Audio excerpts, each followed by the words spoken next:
Good evening, everyone. Good evening, students. Welcome back to your auditing class. How are you all doing? I hope you're doing well. You are studying properly, you're revising properly. And we will be continuing with our chapter number 3. And sit straight with books in your hands, notebooks in your hands, and pen and paper in your hands with some water bottle. And we'll get started with our chapter number 3. How many of you studied and revised the previous lecture that we have done? How many of you did that? Quickly let me know with a show of hands or yes and no. Let me see what all preparation, how much preparation is going at home also. That is equally important as much as attending the classroom. Yes, a few people have said yes, ma'am. Those who are not doing that, you're not taking the right step. Please, whatever is being done in classroom, make sure that you take out time and read it at home. Okay, you will see the effect of this and you will get the reward of this when you're writing your exams. Okay, so let's get started.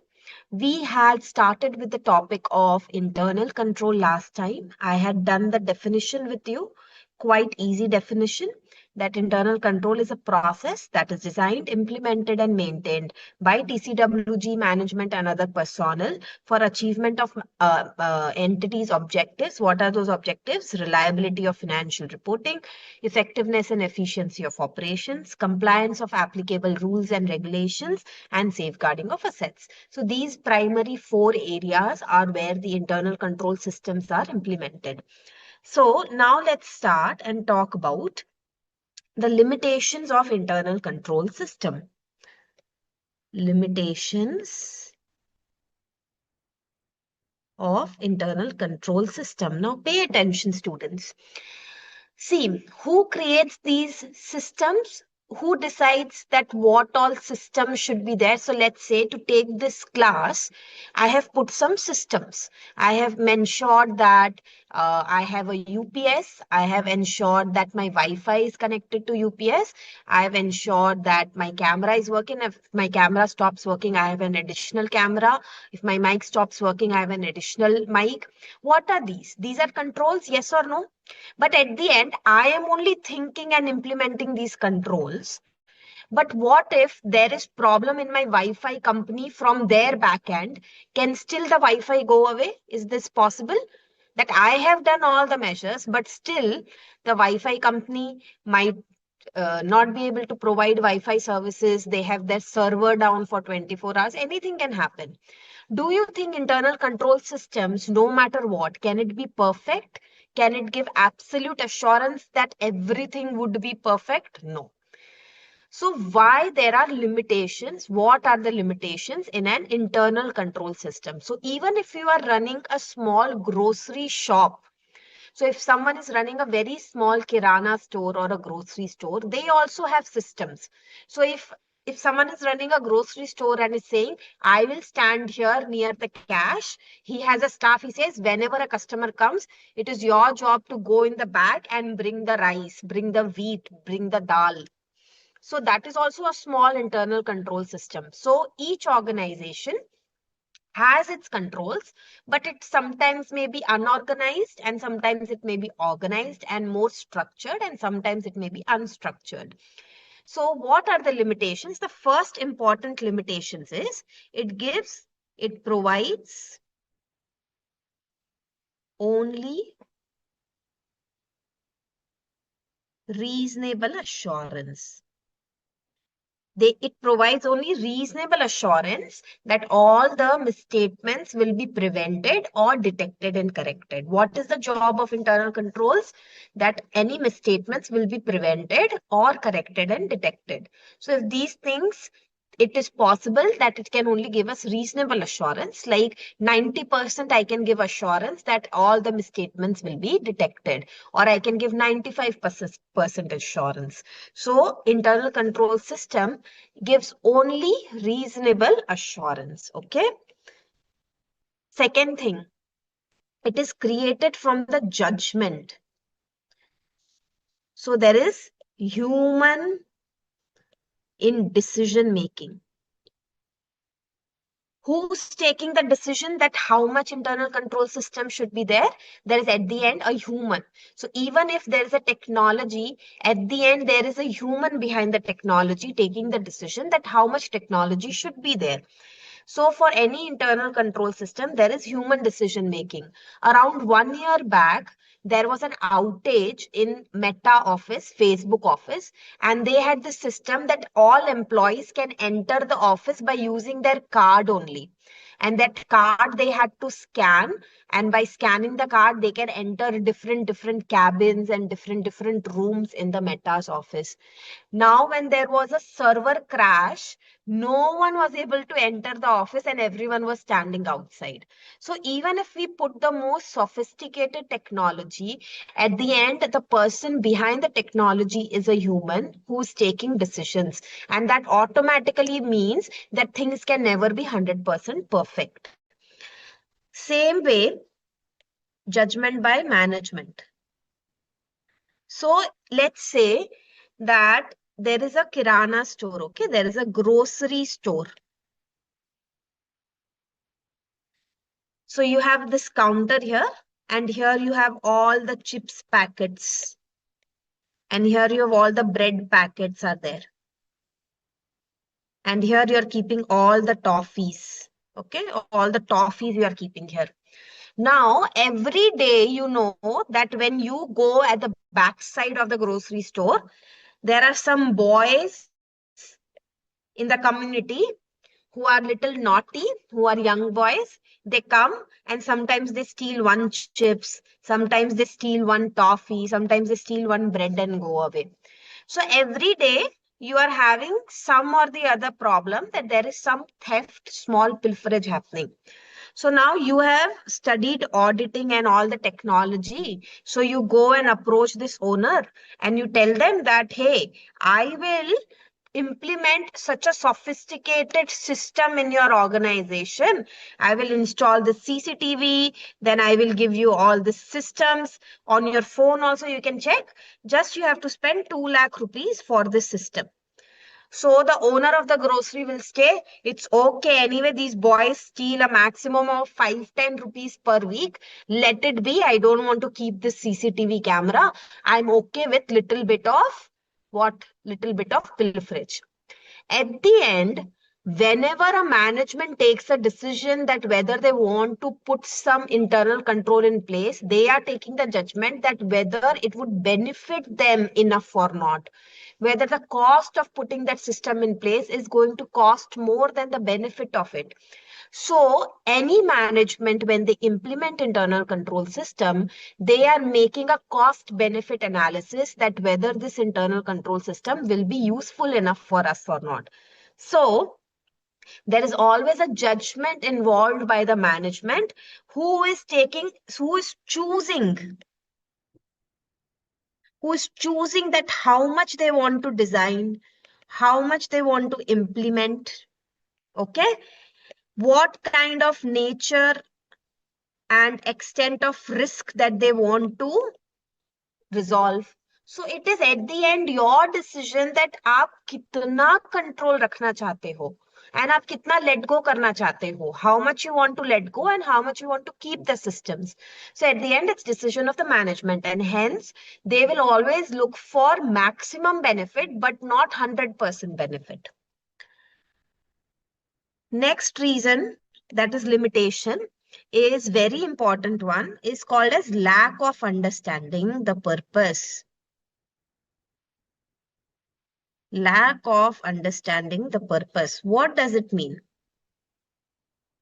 So let's say that you are the employee in a company, okay? And your management has told you, just do this.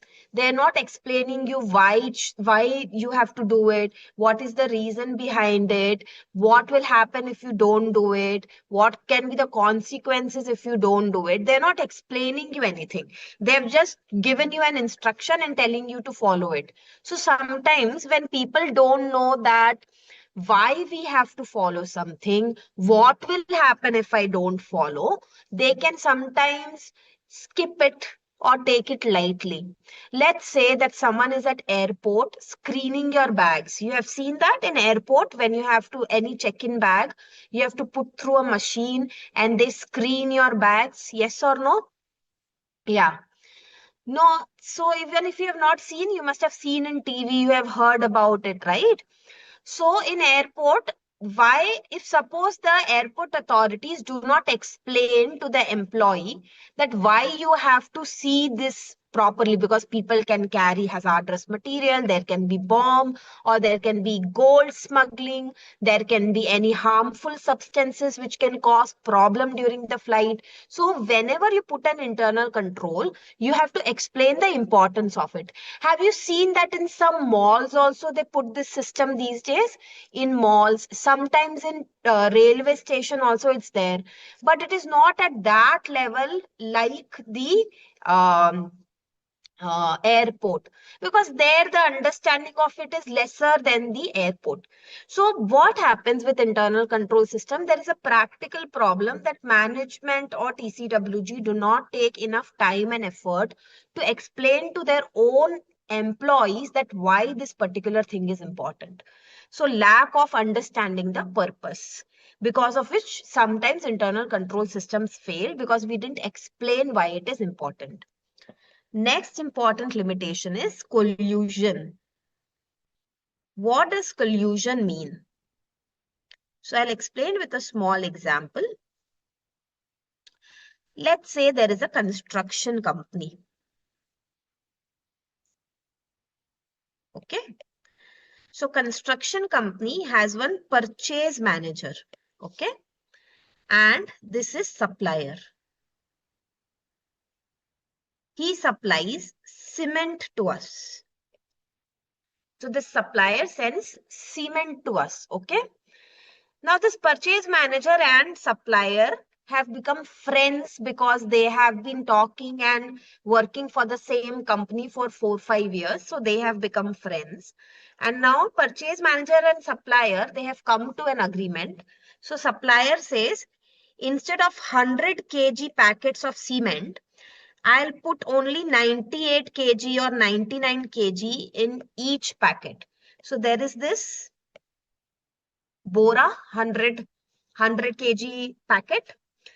There were many packets come, like 2000 packets come. Okay.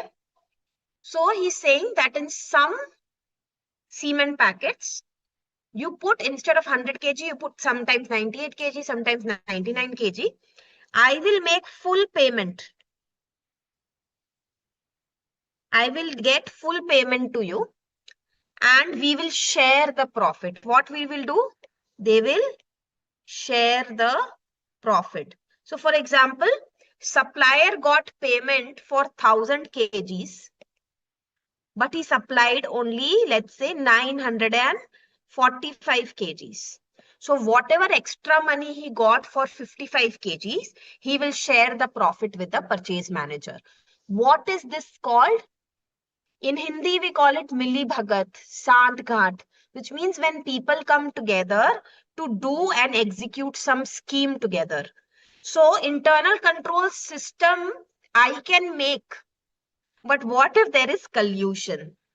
So I have created, let's say I have a inventory go down and I have placed a security officer, security guard. Is that an internal control system? I have put a security guard in front of my go down. Is that an internal control system? Yes. So I have put an internal control system, but the security guard can get involved with other people and say, hey, I'll let you inside for 10 minutes every day. You steal whatever you want. So what is that? Collusion. So yeah, inherent limitation, this also that maybe he's not doing intentionally, but he gets sleep every night for 10 15 minutes. That's also possible. So that is inherent limitation. Okay. So collusion between people is one of the reasons why internal control systems can never be 100% perfect. Okay. So collusion amongst people. And the last is limitations in case of small entities. See, one of the biggest ways of doing internal control system is segregation of responsibility. What does segregation of responsibility means? It means single person is not allowed to do all the whole process, okay? Which means if there is a purchase manager, he will only check the purchase. If there be supervisor officer, he will check the inventory. He will issue the certificate. Then supervisor manager will issue the certificate, like that. And accounts department will clear the bill. This is called as segregation of duties. So जितना segregation हो उतना internal control ज़्यादा मजबूत होता है. The more segregation there is, the stronger the internal control system is. But if I'm running a small shop, small business, do you think I can have this segregation? If I'm running a small shop and I am the sole proprietor, I am only manager, I am only salesperson, I am only cashier, I am only inventory officer. So in small entities, you cannot find clear-cut internal control systems. So automatically, when we are auditing a small entity, we cannot go with a pen and paper in hand that give me your internal control policy. It's not possible. He will not even understand what you're talking about. So as an auditor in small entities, so there is inherent limitation that there will be weak internal control system. Okay. So what are the limitations? It provides only reasonable assurance. It takes judgment, human judgment in decision making, and management judgment in choosing what to design, what to implement, what will be the nature of risk that we will consider. There is lack of understanding the purpose. There is collusion amongst the people and limitations in small entities. Is everyone clear? Let's come to the book quickly. And again, mark it as important. It is useful for MCQ, theory, plus case study, okay? So this is quite important answer. As a concept also it's important because if some case study there, it can use the concept that you have learned here to understand the case, okay? So internal control can provide only reasonable assurance, okay? No matter how effective, it can only give reasonable assurance. There's nothing much, okay? Very small explanation. Human judgment and decision making. Human judgment can be faulty. Please write this word when you write explanation. It can be faulty and there can be breakdowns in internal control because of human error. Please see the language. Reality is that human judgment can have faultiness. There can be breakdown in internal control and that can happen because of human error. Okay. It can happen because there was some error in design or there was some change that happened. Okay. Next, lack of understanding the purpose. Lack of understanding the purpose. So first is operation may not be if it because the individual responsible for reviewing the information does not understand its purpose or fails to take appropriate action. So even if the control system is very effective and efficient, the information created by internal control system is not important. It's misused or it's not understood because the person responsible may not review it. So I'll give you a very practical example. When we go for bank audits, most of the banks have this rule have called as EOD reports. So what is this EOD reports? It's end of the day report. So in all banks, there is something and EOD reports which are mandatory in nature. So what does this EOD reports have? They have like cash transactions that were more than 1 lakh today or anything that have exceeded the limit or checks that have bounced today. So they contain anything that is exceptional, that is a little anomaly, that is a little abnormal. And at the end of each day, they create these reports. And actually, the bank's internal control system says that this EOD reports should be every day printed out and should be checked and signed by the manager of the bank of the branch every day.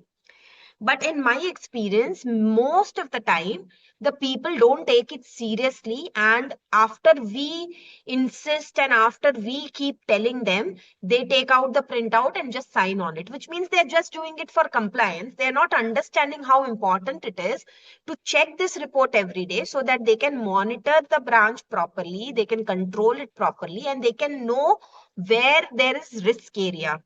So many times the systems are created by people at the top, but the people at the bottom who are actually executing it, maybe there is some practical difficulty. Maybe the manager of that branch is so busy, he's going home at every day 10 p.m. that he does not have time to see this. So there could be any XYZ reasons, or he does not understand why this is so important. That is why when you join any company, there is orientation done. Why is it done? So that you understand how the organization works. So many times it happens that people do not have an understanding of why they certain information is being told to be reviewed. Next is collusion. Underline this: controls can be circumvented by collusion of two or more people or inappropriate management override of internal controls. Circumvented means you can oversee, or you can, um, what to say, cross it, or you can bypass it. That is called as circumvention. You can remember it as bypassing, okay? But you cannot write bypass in exam. You have to write circumvented. I'm just telling you this just so that you understand. So controls can be circumvented or can be bypassed by collusion of two or more people or by management's override of control. Okay. So this can be done. So here are some examples. I can just give you one example here, that edit checks in a software program that are designed to identify and report transactions that exceeded credit limits may be overwritten or disabled. So what does it mean? Let's say that I am running an organization in which I have mentioned that if any debtor is having already overdue of more than 5 lakhs, then no new order to be accepted.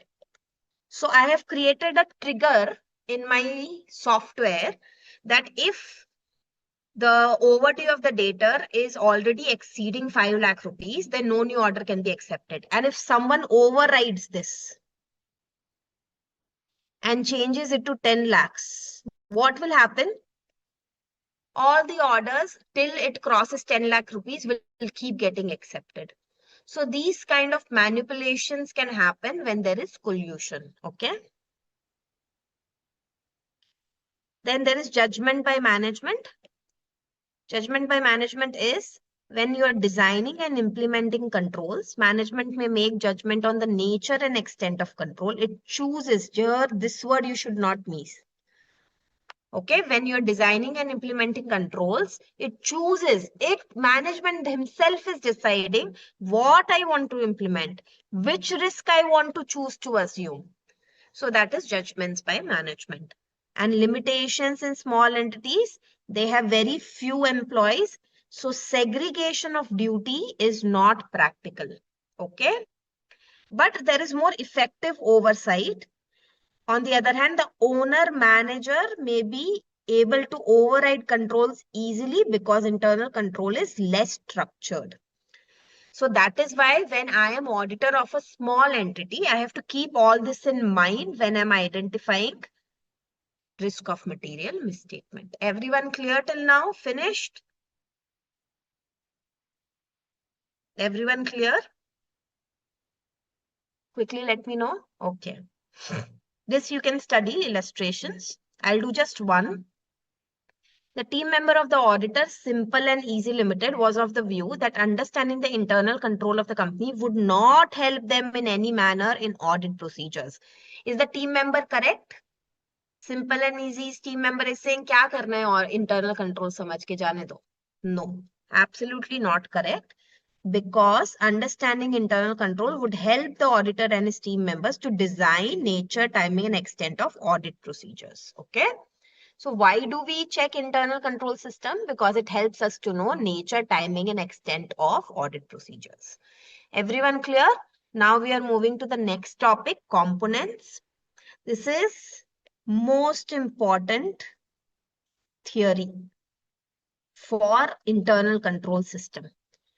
So for internal control system, the most important concept and theory is components. Let's start.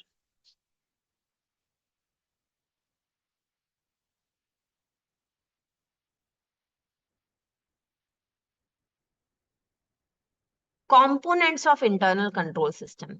So a lot of time people think that ज्यादा CCTV camera लगा दो, ज्यादा technology कर दो, more CCTV cameras, more technology, so everything would be more better, people would do less frauds. Do you think just by keeping a watch on people will do good job? आप उनको continuously देखते रहोगे तो काम बिना fraud के होता रहेगा? Is that the only way? No. So see, to make and to function a good internal control system has a lot of things. Let's say Meenu and Akhila. Okay, let's just take Meenu and Akhila's example. Meenu, you and Akhila are working, let's say, at a jewelry store. Okay, so there are two jewelry stores, one where Meenu is working, one where Akhila is working. Okay, in Meenu's store, everywhere there's a CCTV camera. Every time they check the customers, they check full scanning, checking everything. Okay. And still fraud happened. Every time the manager is scolding all the employees, talking very badly, misbehaving. In Akhila, it's a small store. There is not much. There's some basic CCTV cameras. And everyone, the manager of Akhila is able to inspire Akhila, is able to tell Akhila that how this job is very important, you are very valued person, and the whole staff is all the time very motivated. The philosophy is very nice of the management, the behavior is very nice, the customers are treated with respect, the hospitality is good. Here, even though internal control system has basics like CCTV and all, there might be less chance if people are well protected. So internal control system is not made up of just controls like CCTV, controls like fingerprint scanning, frisking. It's not made up of that. The first important component of an internal control system is the environment. It's the control environment. माहौल कैसा है उस जगह का जहां पे काम हो रहा है. See, if there is a city where a lot of people are breaking traffic rules, okay? So let's say there is a city where there is this crossroad. Okay, and lot of people break the signal. So for that, now there is a CCTV camera on each crossroad. Okay, and many times policemen are also standing and putting fines for helmet, PUC, insurance, all that, or wrong side of the road. Do you think all these things and challan on mobile phones have started coming? Yes. Automatic, digital. Now, do you think all these things will automatically make people uh, interested in road safeties? It's automatically making people, or they will find a way that अच्छा इस रास्ते से जाते हैं वहां पे CCTV नहीं होता. Do you think automatically all Indians or everyone have started understanding why road safety is important, or they are just worried about penalty?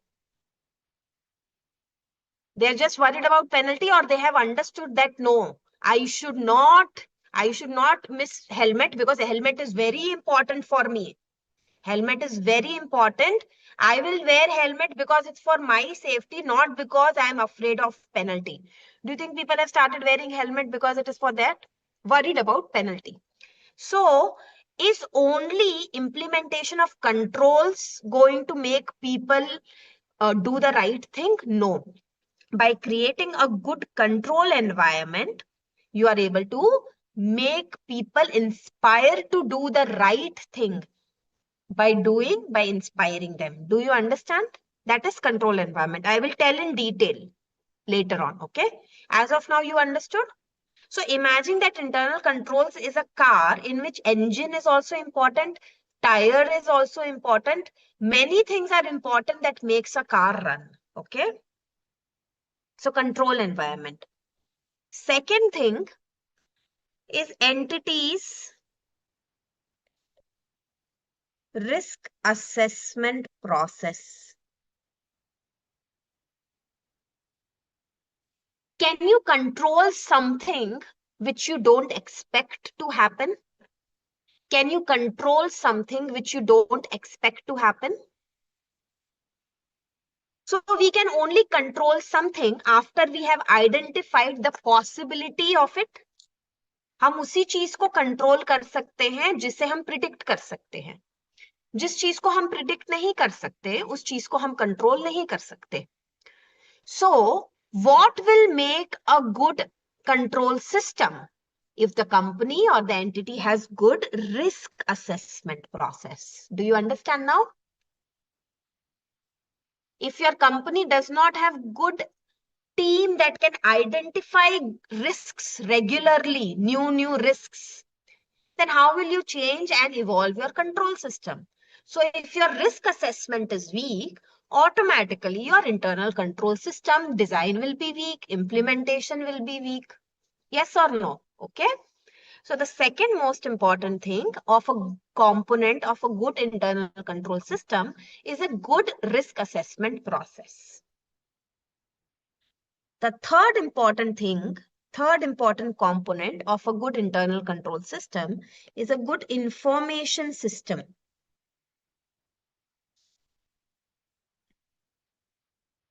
A good information system means you have a good software that can properly report financial reporting, good software that can do communication. If everything is there, but you do not have a system that can pass on that information, is it of any use? If I'm running an organization which has a lot of changes regularly, very good management, everything is very good, but my employees are not able to get notice only when anything new happens, is that good? No. So if your organization does not have a good information system, then all your systems are useless because people who should know the information are not even getting the information.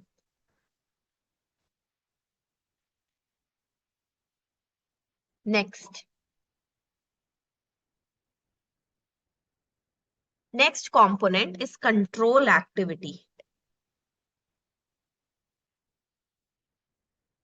This is the actual control, which means putting a locker, putting a watchman, putting a CCTV camera. All these things are called as control activities. हम control activities को समझते हैं कि control activities ही internal control system है. We always assume that control activity equals to internal control system. But internal control system is made up of 5 components, out of which one component is control activities, which are the actual controls that are put in place. And the next is it enough that control system laga diye? You have to keep checking them. You have to keep seeing that whether it is working or not. So suppose I have put CCTV camera. I have put a control, yes, but I'm not checking whether CCTV camera is working or not. Is it of any use?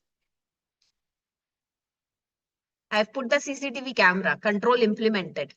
But there is no one regularly checking the CCTV camera footage. Is it of any use? No use. So next is monitoring of controls.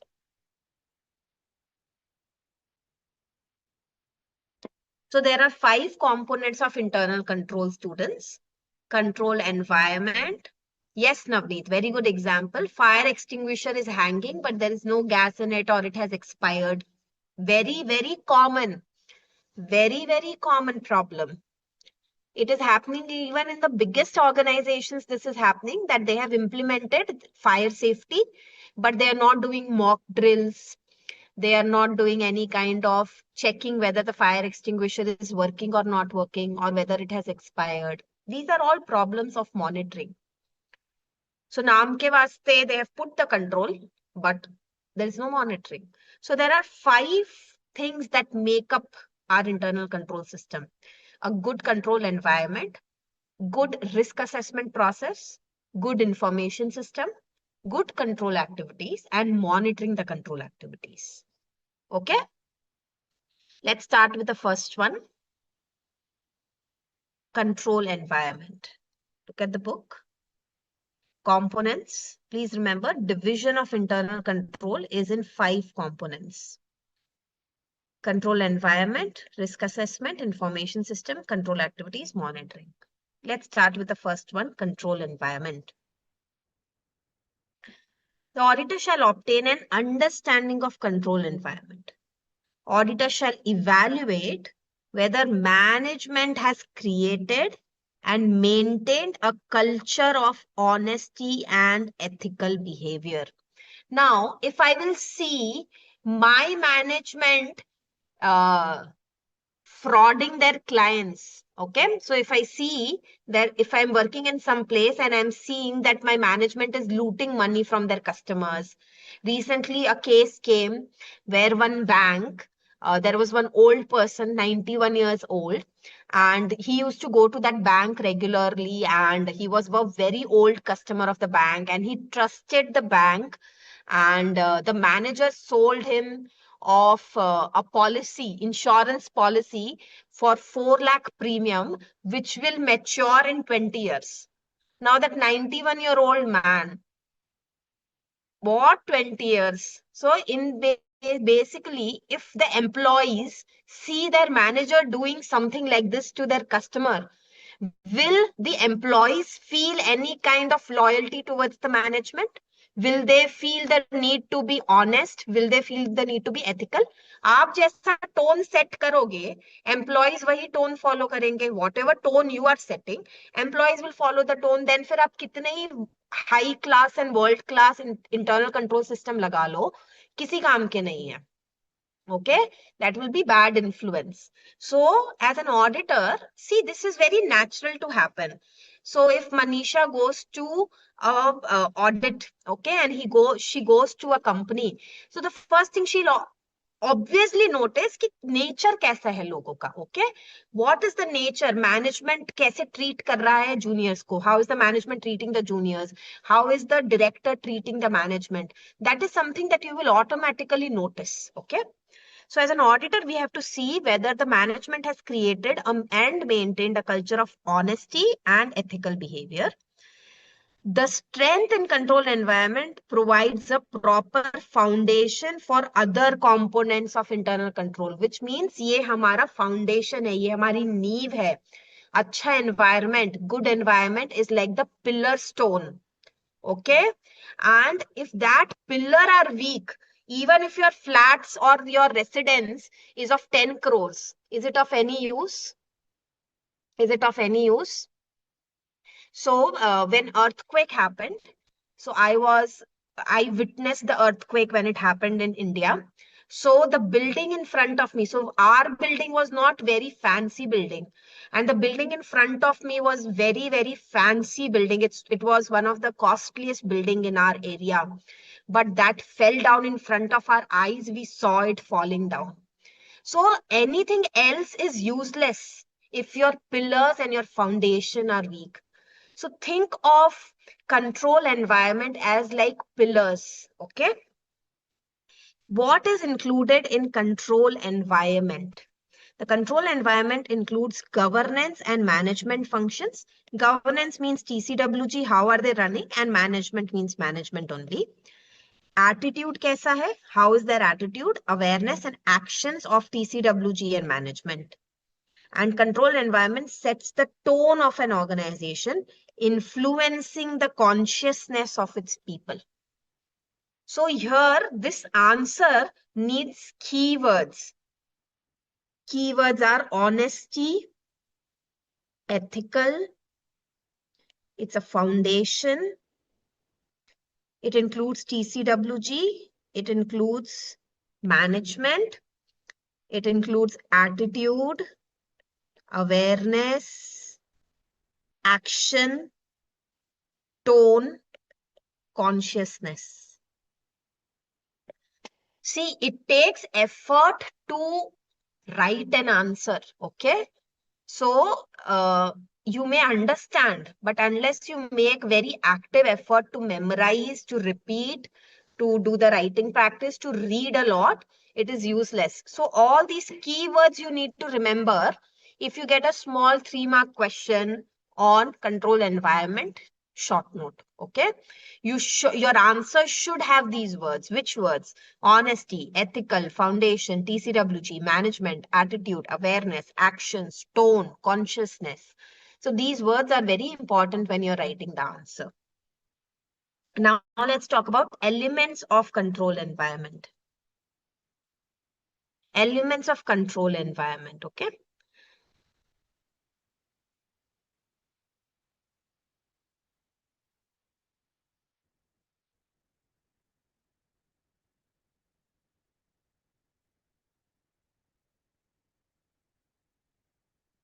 So what is elements of a controlled environment? Which means how is an environment created?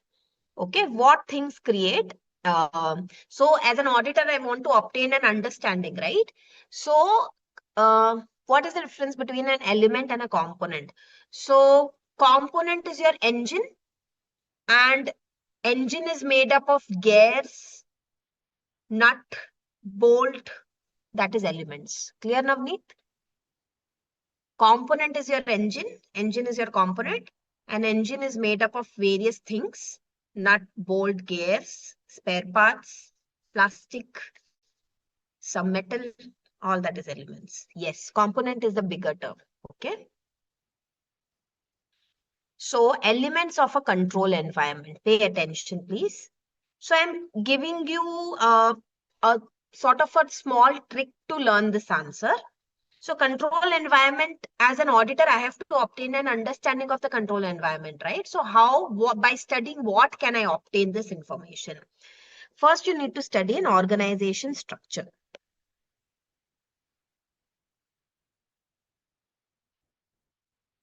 Just pay attention right now. I'll explain later. You need to have an organization structure. In that structure, there will be TCWG and there will be management. This TCWG and management will create authority and responsibility. To create and find the vision, you need to have good HR. And then HR will find people who are competent and who have integrity and ethical values.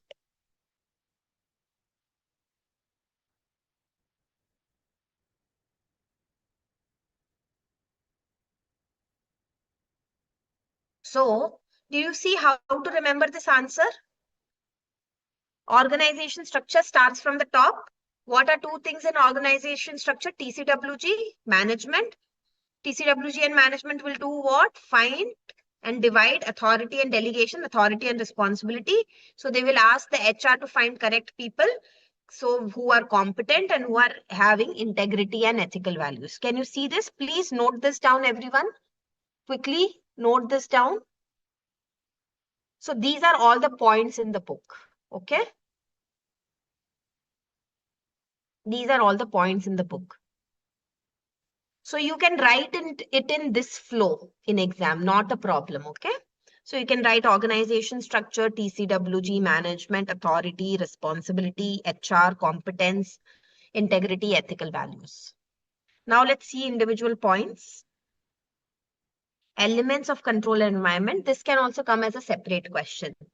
Elements of control environment that may be relevant when obtaining an understanding of control environment includes following, which means I am trying to understand the entity, I'm trying to understand their control environment. So first thing, what will I try to see? What communication and enforcement of integrity and values. So as an organization, let's say if I go to a big company and I see that they don't have any communication on why it is important to be ethical, or they don't have any awareness workshops, the women in the organization don't feel safe. So if they don't have such commitments, I will immediately be a little careful when I'm auditing this organization. Okay. So the effectiveness of the controls cannot rise above the integrity and ethical values of the people who create it, who administer it, and who monitor it. आप कितना ही effectiveness control का रखने की कोशिश कर लो, but it cannot be better than the integrity and ethical values of the people who are creating it, who are administering it, and who are monitoring it. Remember it, people who create, administer, and monitor. You cannot rise above this. Because if this is weak, this will automatically be weak. Understood? If this is weak, if integrity and ethics of people who create, administer, and monitor is weak, automatically control systems will be weak. So ethical behavior are product of entities' ethical and behavioral standards, how they are communicated, how they are reinforced. Okay. So all these things, so management actions to eliminate or mitigate incentives or temptations that might prompt the personnel to engage in dishonest, illegal, or unethical hacks. So I'll give you a small example. So suppose I am working in an organization and the company has not given me a promotion for 3 years. Okay. And I am very frustrated with the management. They are not being ethical. Every year they're telling me they'll give me promotion, but they are every time they are not fulfilling their commitment. So now you are creating an incentive for me to either leave the job or to do some underhand work or some collusion, some fraud so that I can get my money. Yes or no? If you are not paid well, people can get incentive, financial pressure to commit fraud. So you as an auditor have to see that is management trying to eliminate or mitigate incentives and temptations that can make their personnel, which means their employees, to do something dishonest or illegal or unethical. Okay. The communication of entities, policies, or integrity may value include the communication of behavior standards by policy statements, code of conduct, and by example. What is by example? So I am teaching you all this ethics and all in audit, right? I can teach you all this theory. But if you think that I am a dishonest auditor in real life, तो आप क्या बोलोगे? Teacher हमें तो आके ज्ञान दे रही है बट खुद तो सारे फ्रॉड्स करती है जाके. Yes or no? This will happen. The teacher is coming and giving us all the lecture to be ethical, but she herself is doing all sort of works that are wrong. So the most important thing is to lead by example. Everyone clear? Next, commitment to competence. That how much is management committed to find right people for right job? Right people for right job. So if management is very serious, there are this policies to get new employees and all is very strict, very correct, very proper. You know that management is committed to competent people, which means automatically correct people will only come through the system. So management's consideration for competence levels for particular jobs. Next, participation by TCWG. Do you remember I gave you example of a school? Example of a school? School is run by teachers and the dean and the principal, yes? Who is a TCWG in a school? Who is a TCWG in the school? Trustees and managing committee, right? Trustees are there. If you go to a school and you come to know trustees तो आते ही नहीं है, उनका कोई लेना देना ही नहीं है. The trustees never visit, they never attend meeting, they are never involved much. Do you think the control environment is weak or strong? Do you think the control environment is weak or strong? Weak. It means the trustees, the college is just running, but there is no new strategy coming. No one is making management accountable. So it attributes those charged with governance, such as their independence from management, their experience, their stature, how much they are involved, extent of their involvement, what information they are receiving, how much scrutiny they are doing. Scrutiny matlab examination. Okay. So as an auditor, you have to see that how much are TCWG involved, who are TCWG, what is their experience, what is their stature, उनकी image और उनकी goodwill क्या है. All these things needs to be seen. How much they are involved, what and how much information they regularly receive. So many schools have this thing that once in a week a report will be sent by the principal or the dean to the trustees. So that's a good control environment. Next, management's philosophy and operating style. Management's philosophy and has lot of things. Management's attitude and actions towards financial reporting. What approach is taken by management in selecting accounting policies?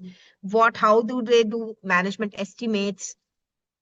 How do they manage business risk? What is their attitude towards information processing or accounting or personnel reflects? What does this point mean? It means, let's say that Regan, you got a client in front of you, okay? You have become a very successful auditor. Regan has gotten a new client. Client has come and you ask him that, sir, you are a big company. How do you manage your accounting and all? And he says, accounting is just a waste of time, sir. We focus on our sales. Profit should come. Accounting is just an expense department. This kind of attitude, do you think the control environment related to financial information will be good? If your client talks like this, what is their philosophy? Accounting is waste, only sales is important. If they have this kind of attitude, do you think you can trust anything that is made in their accounts and ledger? No, because they don't have any seriousness for it. They don't have a good attitude and they don't have good philosophy and operating style towards financial reporting itself. Is that clear? So this is the answer. Next, organizational structure. So you have to see the framework within which entities achieves its objectives. Establishing a organizational structure means key areas of authority, who is the responsible person, how much reporting is done. Appropriateness depends on the size of the entity, nature of the entity. So what does this mean? This is a general point, okay? This point means that whenever you are going in an organization and checking their control environment, we need to first see that how is the structure of the organization. Is there proper line between who is a TCWG, who is a management, who is a CEO, who is the CFO, who is the CIO, who is a general manager, who is an AGM, who is a DGM. So if the organization structure is very proper, it means the company has good internal control environment. Next, assignment of authority and responsibility means how the authority and responsibility is assigned and how reporting relationships and hierarchies are established. Does everyone know what is hierarchy? Does everyone know what is a hierarchy? Hierarchy levels. Yes.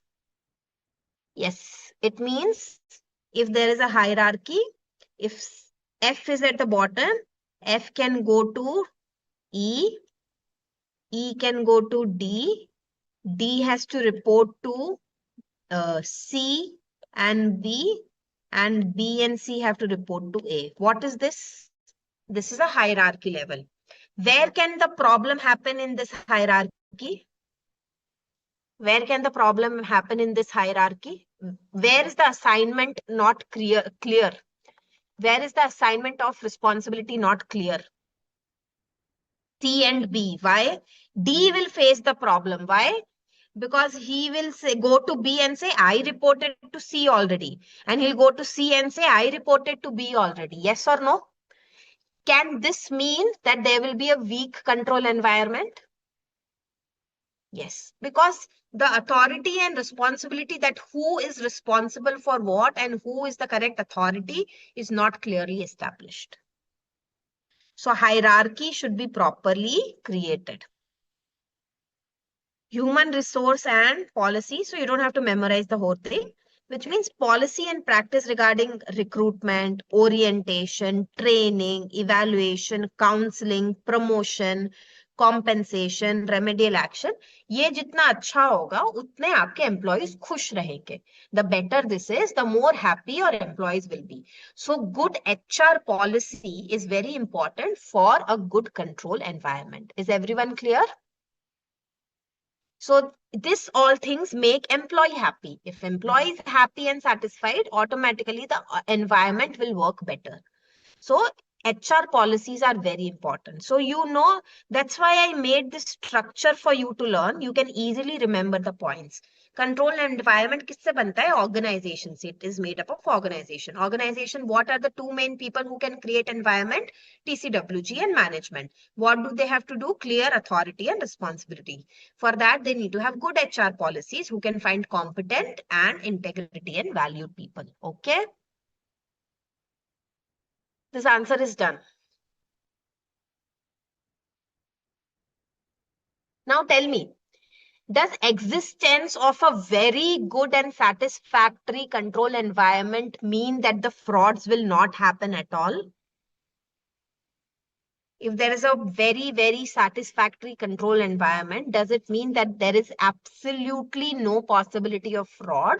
No, that can never happen. Okay. People can give all the facility to someone, but they might still commit fraud. They might still do the collusion. Okay.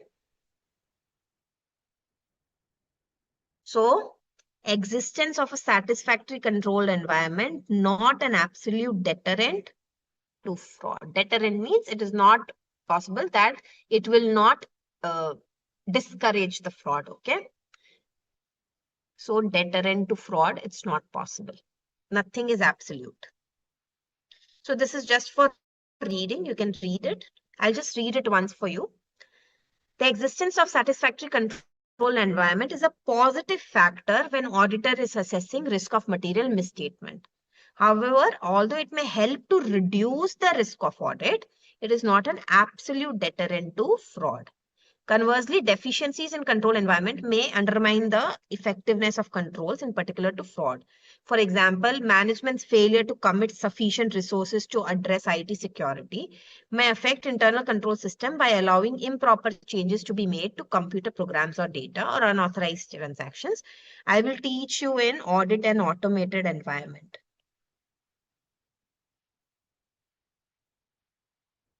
In this chapter only, when we will study audit in an automated environment, I will teach you in this detail, but I gave you an example of it. Do you see this? If your IT security is weak, anyone can change the program. So here I created the internal control that if data are more than 5 lakhs, no new order will be accepted. But if the IT control is very weak, they can go and make changes in the IT system and change from 5 lakh to 10 lakh, and then it will be override of controls. So these are just some examples that are being given. You don't have to memorize them. It's just for your understanding. Okay. The control environment in itself does not prevent, detect, or correct a misstatement. Please mark this as important for MCQ. Okay. Control environment खुद ही कोई prevention detection नहीं करता. Control environment करता है क्या? नहीं, control activities करती है. The control activities do the prevention and detection. But it may influence the auditor's evaluation of effectiveness of other controls. Okay, that's it. Okay. So we just finished the first thing of control. So we finished one component is done. One component is done. Now we'll go to the second component of internal control. That is entities and risk assessment process. What did I tell you? Can we control anything if we don't know the risk? What we don't know, can we control? No. So the second most important thing that makes up a good control system is a good entities risk assessment process. So auditor shall obtain an understanding whether the risk has a process for, entity has a process for first identifying the business risks, then estimating the significance, assessing the likelihood of their occurrence, and deciding what actions to address those risks. Okay. So after earthquake happened in my state, in my city, all the real estate business identified that now earthquake is a risk. Okay. So first you identify the risk. Is it significant? Is earthquake a significant risk? Is it a big risk? Significant risk? Significant. Yes. Means if it comes, it can cause a lot of damage. Yes or no? But what is the likelihood? Means what are the chances of happening? If it comes, it is significant. But what is the likelihood? It's less, not very high that every year it can come. So likelihood is low. So significance is high, likelihood is low, and then as per this, take action. Understood? Everyone? So for any kind of risk, we evaluate three parameters. First, we identify a risk. So let's say you are doing UPI payment. So if I'm running a UPI payment business, first I have to identify the risk. What are the risks in UPI payment? What can be the risks in UPI payment? Network may not work, data leakage, cyber company related problem. Yeah, all this. Now, how much is significant of this risk? How significant is this risk? High. What are the likelihood? How much chance is there that this would happen? Likelihood is also high. Likelihood is high. Moderate. Very good. But does it mean it's always moderate? It depends on the company, right? I'm just giving you a small example. Okay. Then as per this, can we create an action plan? That, okay, let's create a system in our UPI that even if the network goes away, if you press on this number or if you send SMS on this number, then this can get executed, transaction can get executed. Yes or no? So any control system first identifies the risk. So for risk assessment, there are 4 steps. Identify the business risks, estimate the significance, assess the likelihood, and then decide the action. Everyone clear? Everyone clear? Very easy answer. Risk assessment process is very easy. Okay. We have to keep identifying risks because they can come and change due to like new technology, new business models, new kind of products, new kind of activities. It keeps changing. Whether entity's risk assessment process is appropriate or not is a matter of auditor judgment. So you only have to take a judgment that whether you are satisfied, whether you think that entity's risk assessment process is enough or not. Finished. Next, can we come? Next component, information system.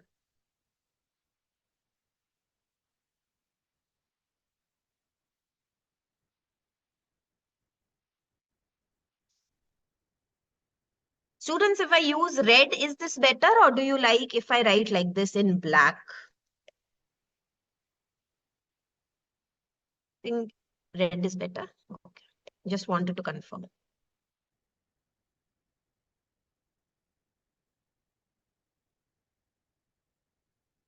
So I studied a psychological theory thing that if you write in red in digital classes, students are able to remember more. That is why I started using red. So I wanted to test if this theory is correct. All right. So information system. So the third component that makes up a good internal control system is a good information system. ये answer थोड़ा tricky है. This answer is a little tricky. So I have created a story kind of flow. Just try to remember it that way, okay? Anil is saying blue. Okay, let's try with blue, okay? Let's try with blue. So I'm just giving you the way to learn right now, okay? Just pay attention. Journal entries. After this, there would be transactions that are significant. Then in transactions, how it is initiated, recorded, processed, and corrected. After this, how is accounting done? Okay. After this, how is all events and conditions properly captured? And lastly, financial statements prepared. Okay. So pay attention here. So this I am teaching you how to memorize this answer. Okay. Pay attention. So when I talk about information system should be there, information system should cover all these things. It means information system should have control over journal entries. It should have control that which transactions are significant and they are properly initiated, recorded, processed, and corrected. Accounting is properly done. So after journals, what happened? Transactions are there. Transactions which are significant, how they are properly processed, then how they are accounted, whether all kinds of events are properly captured, and how the financial statement is prepared. This is your whole answer. If you will see here, you will get a little confused. If you see the book here, you might get that how do I memorize this? So to memorize this, just remember the whole accounting financial statement process. See, how is a financial statement made? All events should be captured. For all events should to be captured, properly accounting should be there. For all proper accounting, all transactions should be recorded, which are significant, and they are properly recorded, processed, and corrected. And for all transactions to be recorded, there should be journal entries. See, both ways can you learn. Did you see that? Did you see what I did right now? So information system, from the birth of a transaction to the end of a transaction. So information system should have properly financial statements, should be able to prepare financial statements properly, should be able to capture all the events and conditions, should be able to account and create all the supplementary whatever records are needed. To create accounting properly, all transactions should be properly initiated and recorded and properly processed, and all significant transactions should be properly brought in the system, and all the journal entries should have proper control. Everyone clear? ऐसे याद रखना है ये answer. अब easy हो गया? Now is it easy? Because many students struggle with this answer, and most of the time I have seen they leave this answer. But if you use this trick, you can easily remember this answer. Okay. So let's come here. The third component, the information system, including related business process that is relevant. The auditor shall obtain an understanding of the information system, including related business process relevant to financial reporting. So what is the thing that we need to see? The class of transactions that are significant, procedures by which transactions are initiated, recorded, processed, corrected as necessary, and then transferred to ledger. Then related accounting records supporting information specific accounts. Then information system that captures all the events and conditions that are significant. Then financial reporting process used to prepare the financial statements and controls regarding journal entries. Is that clear? So can I finish this answer now? Okay. So I think you can start from here to the end, but many students like it from the bottom also. Financial statement prepared, events and conditions captured, accounting properly done, transactions initiated, recorded, processed, all significant transactions, and journal entries. Finished. Next. This again we will study now in automated environment. So as of now you can ignore. I will already cover it when I teach you automated environment. Now let's come to control activities. Control activities is actually the activities we actually implement. Okay. So auditor shall obtain an understanding of control activities to audit, which auditor considers necessary to assess risk of material misstatement. An auditor requires an understanding of only those control activities which are related to transaction, account balances and disclosures and assertions which auditor finds relevant. So all these things, just remember that control activity can be within IT also, can be a manual thing also. So if a security guard is standing in front of my godown, that's a manual control activity. And if I have a biometric system to record the attendance of my employees, that is an IT based control activity. So your control activities can be both IT based or manual based. Okay. So this part is just for reading. You can just see physical controls like controls over physical security of assets, proper segregation of duties. Different people are there for different responsibilities. All these are examples. So just write here examples. And last one, monitoring. Again, monitoring does not have a lot of answer in it, just basic understanding. The auditor has to see that whether there is proper internal control monitoring over the financial reporting. Just underline this. Monitoring of control is process of assessing the effectiveness of internal control performance over a period of time. It means we are checking whether the internal control system is continuously working over a period of time. It includes checking whether controls are operating as intended and they are modified as needed. या तो जो चल रहा था वो चल रहा है और अगर बदलना था तो बदल दिया है.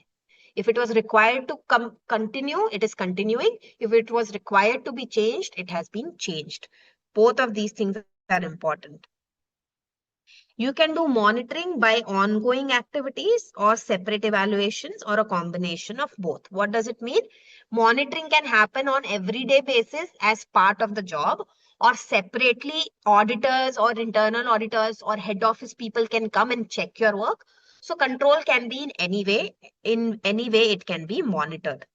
Even external parties, by having customer complaint, regular comments, can indicate problem or areas that needs better monitoring. So even getting customer feedback is a way of getting monitoring. Okay. That's it. So we are done with the 5 components. The first one is the most important. The control environment is most commonly asked in exam. The second highest asked in exam is the information system one. Okay. Rest 3 are okayish, but point number C and point number B you have to remember properly. I am not telling you to leave anything. Nothing you have to leave. All I can tell you is where you have to put little more energy, where little okay energy is enough. Okay. Nothing you have to leave. It's a 100 marks paper. You have to study 11 chapters for 100 marks paper. That much is minimum and basic. Okay. All right. Now tell me,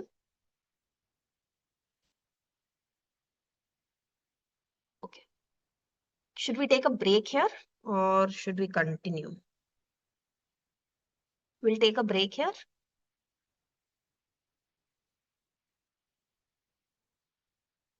Okay.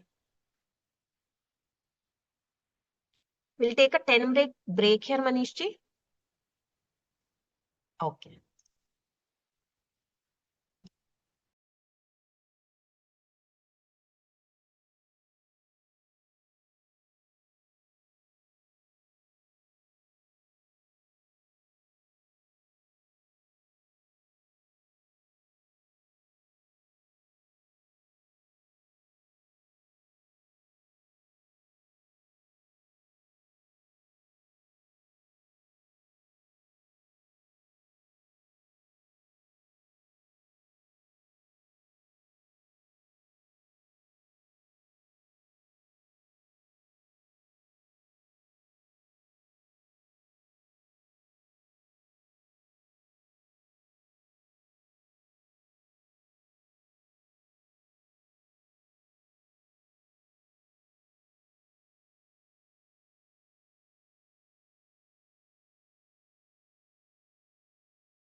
Okay okay, कोई बात नहीं।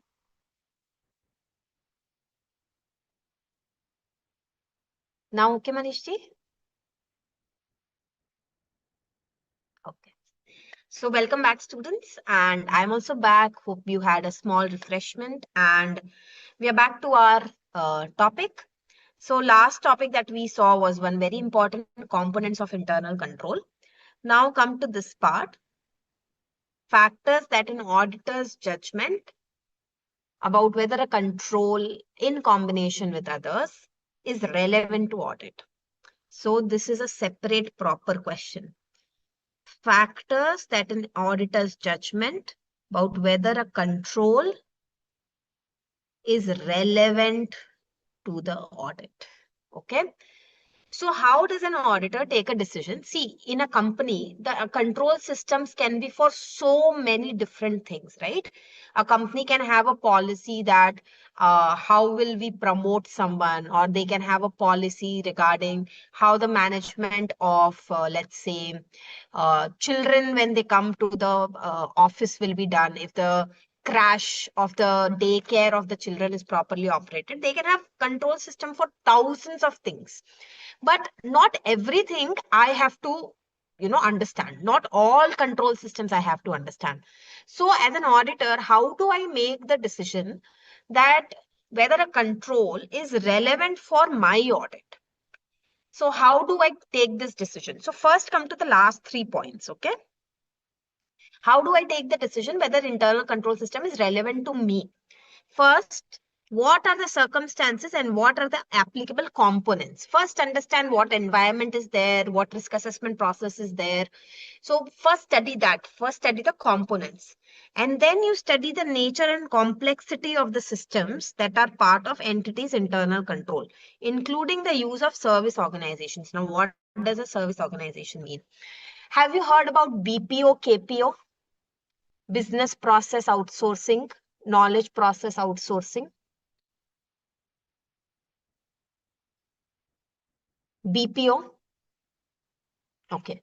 Acha, if you have not heard about BPO, do you know that some companies can outsource their process, which means suppose, let's say I'm manufacturing a sari, and on sari, there is some stones that needs to be fixed. So some companies manufacture the sari, but they send their cloth to a small cottage industry, which where ladies are there or different people are there, and they'll stick all the stones on the sari, and after that it comes back to your company. That much, this is called as outsourcing. Now, if companies have any kind of outsourcing activities as part of their internal control, so my internal control is that I will not engage people to put the stone sticking work. I will outsource it to a cottage industry who is expert in it.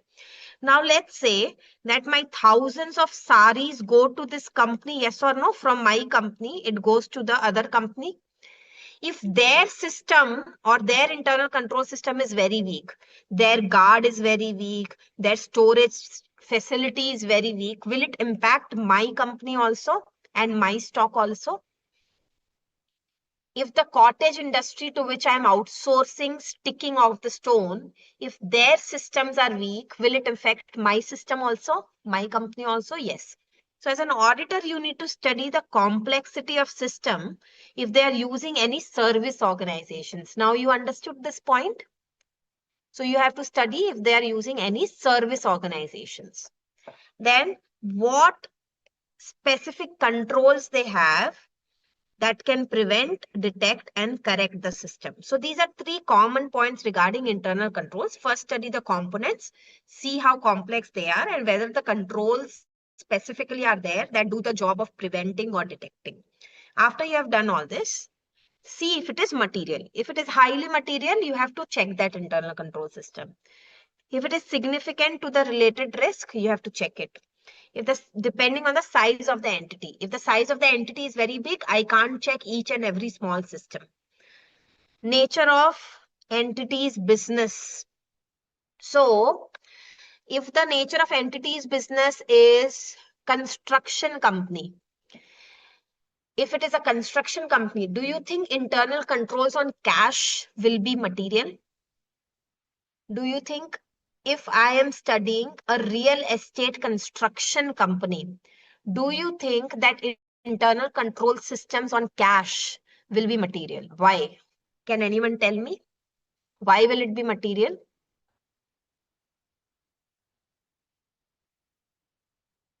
Can anyone tell me why will it be material? Raise your hand, you can explain.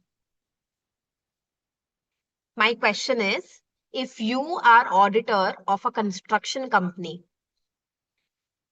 do you think that internal control system regarding cash will be a material thing? Yes, Diksha. Ma'am, maybe the cash misplaced by the person who is appointed. Mhm.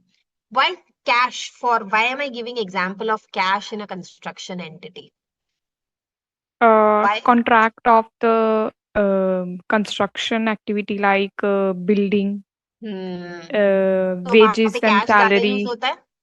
Salary, Yes, yes, ma'am. wages. So it's not that the managers are paid in cash, but the daily wages, the people who come on the construction site on daily basis on contract may be required to be paid in cash.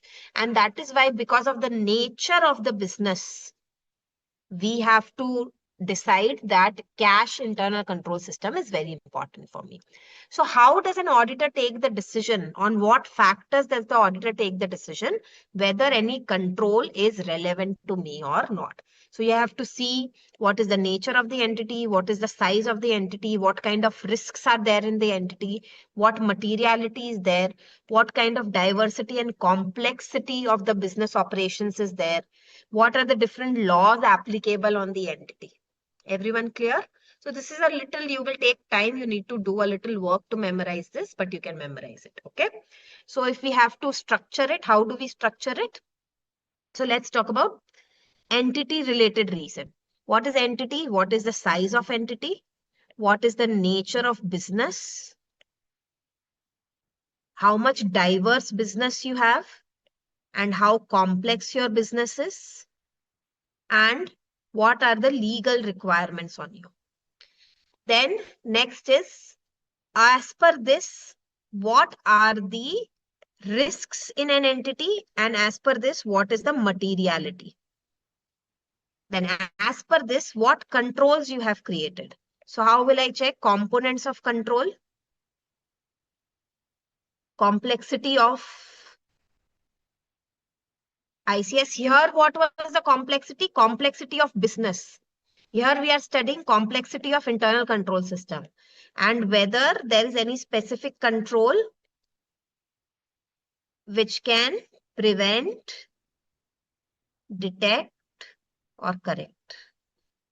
Now, can you remember, students, after creating this structure, what are the points to remember? How does an auditor take a judgment about whether a control individually or in combination with others is relevant to audit? You have to check entity size, nature of business, diversity, complexity, legality. On the basis of that, what kind of risk they have, how much materiality they have.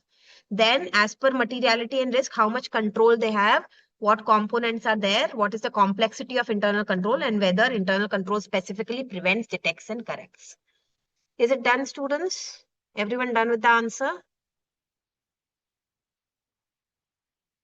Next topic that we are going to do is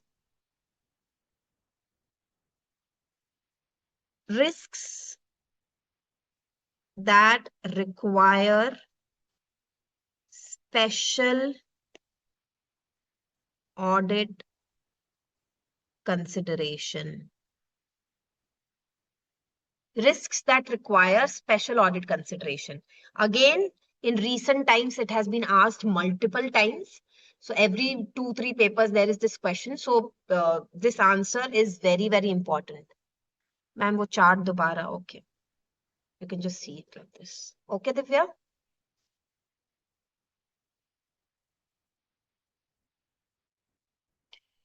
Let me know, Divya. We are waiting for you. Okay, thanks. Now let's talk about risks that require special audit consideration. When we are doing risk assessment, which kind of risks are considered more significant risk? So when an auditor is taking a judgment as to which risks are significant risks, so this can be asked like this also. Auditor's judgment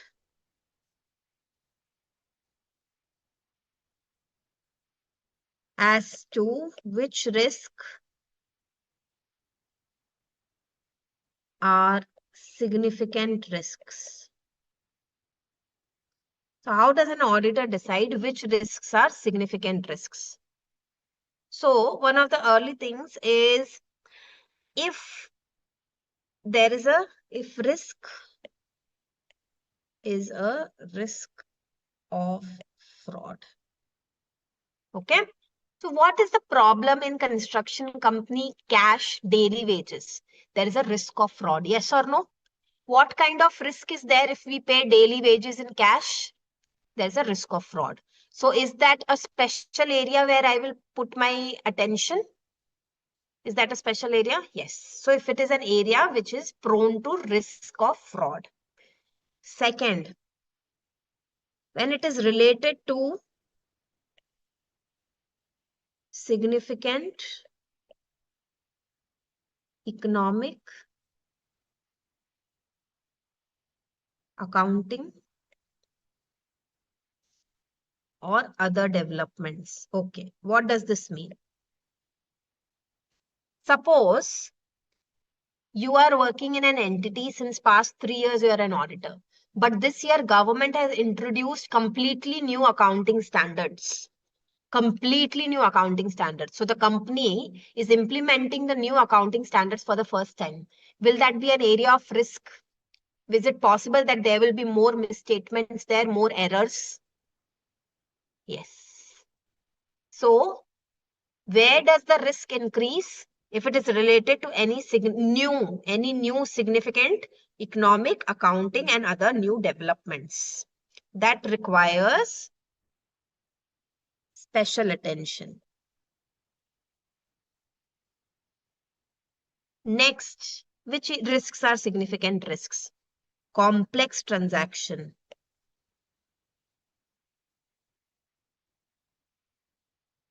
If the transactions are complex, so if there is an entity and they buy their products from Ghana and then they process it and they sell their products to Dubai, so there is a complex transaction involved. Is it a risk area?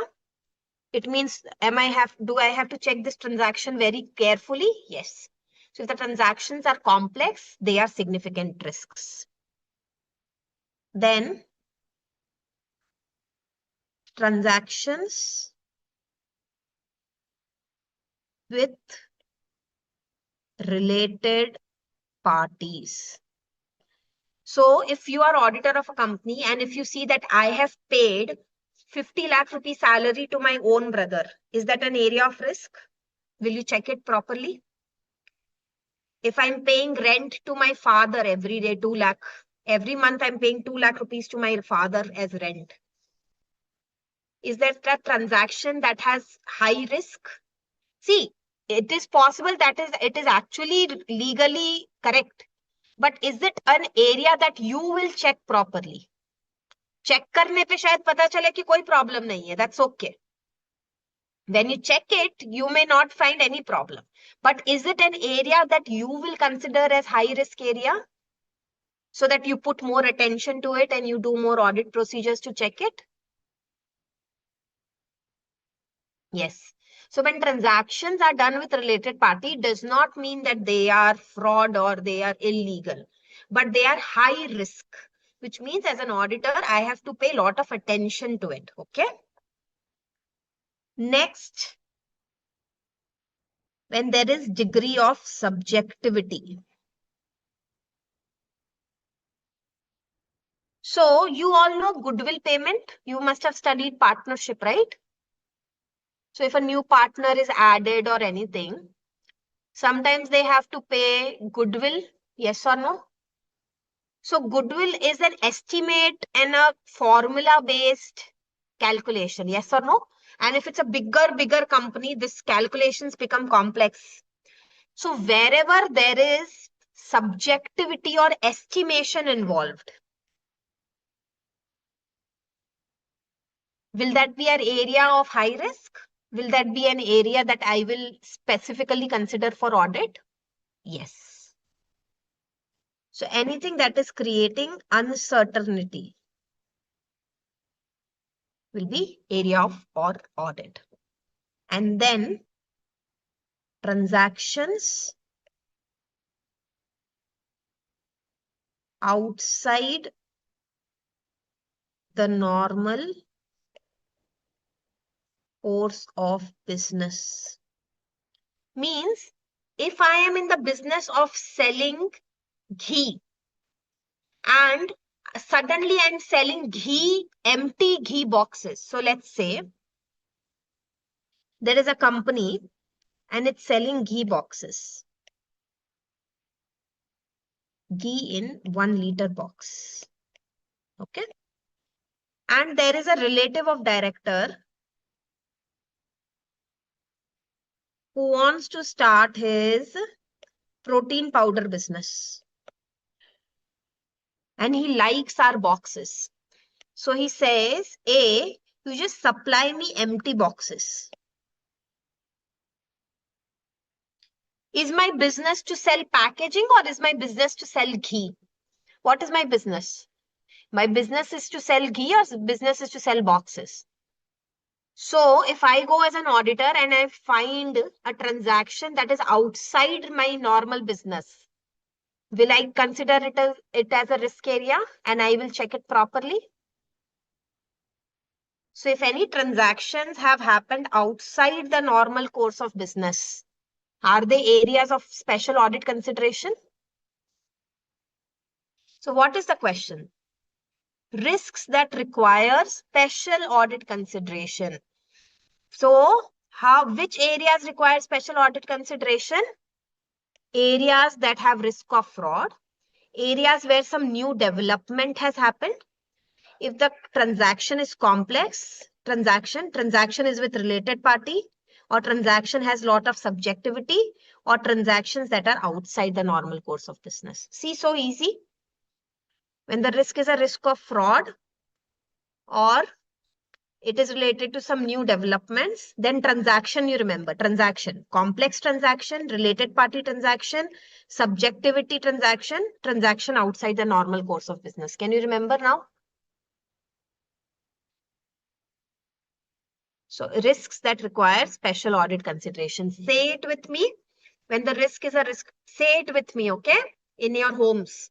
When the risk is a risk of fraud, when the risk is related to some new development, is due to some new development, new economical development, accounting development, then transactions. What transactions? Complex transactions, related party transactions which has subjectivity and estimates, or transactions that are outside the normal course of business. Done? Can you remember it now?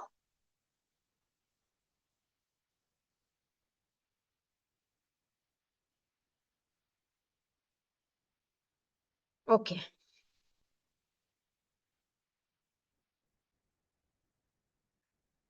So again, this is just for reading. This part is for reading. Okay. This is for understanding. I'll not go through each point one by one, but we'll just see the main points. Okay. Risks are more when it is related to non-routine transactions or judgmental matters. Okay. So risk is always more when the transactions are not in routine or they are of judgmental nature. Now, why is it? Why does it happen? Because they have inherent risks that there is a high chance of occurrence and high magnitude of misstatement. So it is possible that it will happen also again and again. And it is also possible that if it happens, the misstatement also will be very big.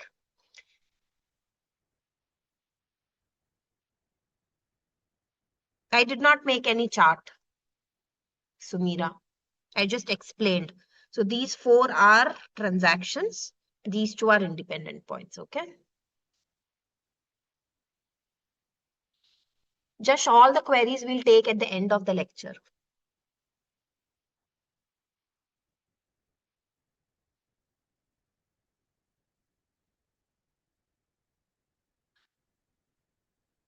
The following are always significant risks, okay?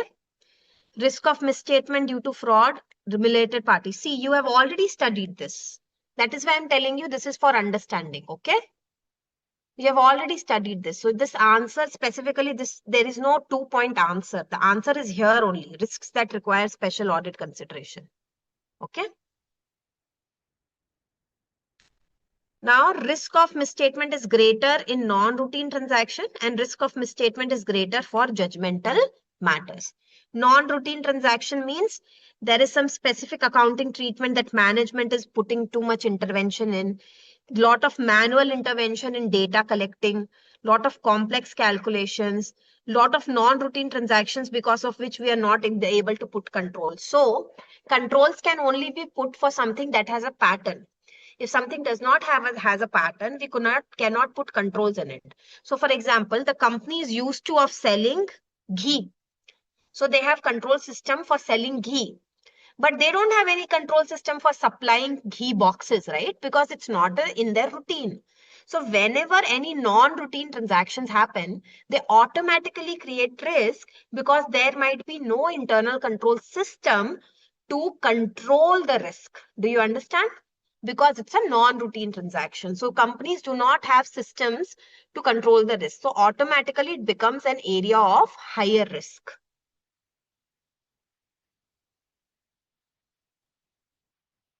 So these are just examples that how non-routine transactions, risk of material misstatement may be greater for significant non-routine transactions arising from matters such as management is interfering too much in accounting treatment. They are doing lot of manual intervention in data, lot of complex calculations, and non-routine transactions may not have control system. And risk of material misstatement is greater for significant judgmental matters like choosing which accounting principle or how to do the revenue recognition can have different interpretation. It means Manisha may feel that we need to recognize it right now. Rashmi may feel no, I don't think it needs to be recognized. So there can be difference of opinion. Then judgment may be required for some complex events or assumptions regarding future events like judgment about fair value. So that can also have dispute. So these areas which require judgment will automatically have higher risk. Is that clear? So automatically we categorize it as greater, higher risk. That's it. This is just for understanding. Now you come here, evaluation of internal control system benefits. You write here advantages and what was one more I wanted to write? Okay. Benefits of evaluation of internal control to the auditor. What are the benefits?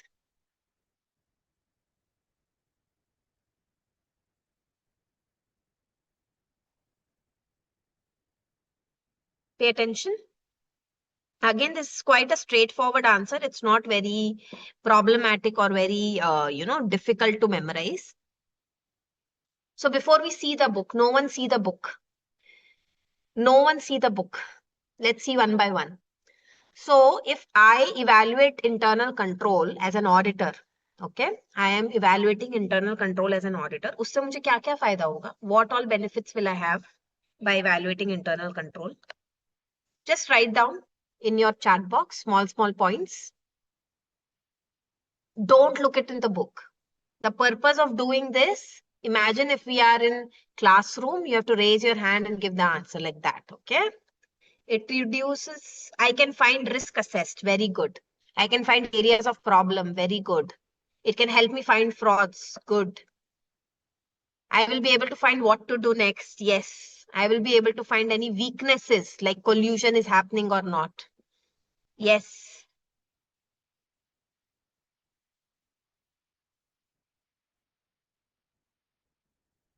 Reduction of errors. Abhi, I have not done any work. I'm just seeing. I'm just studying the internal control system. What are the benefits? You will be able to know whether internal control system is working or not. You will be able to know whether internal audit department is working or not. You will be able to know whether assets are properly safeguarded or not.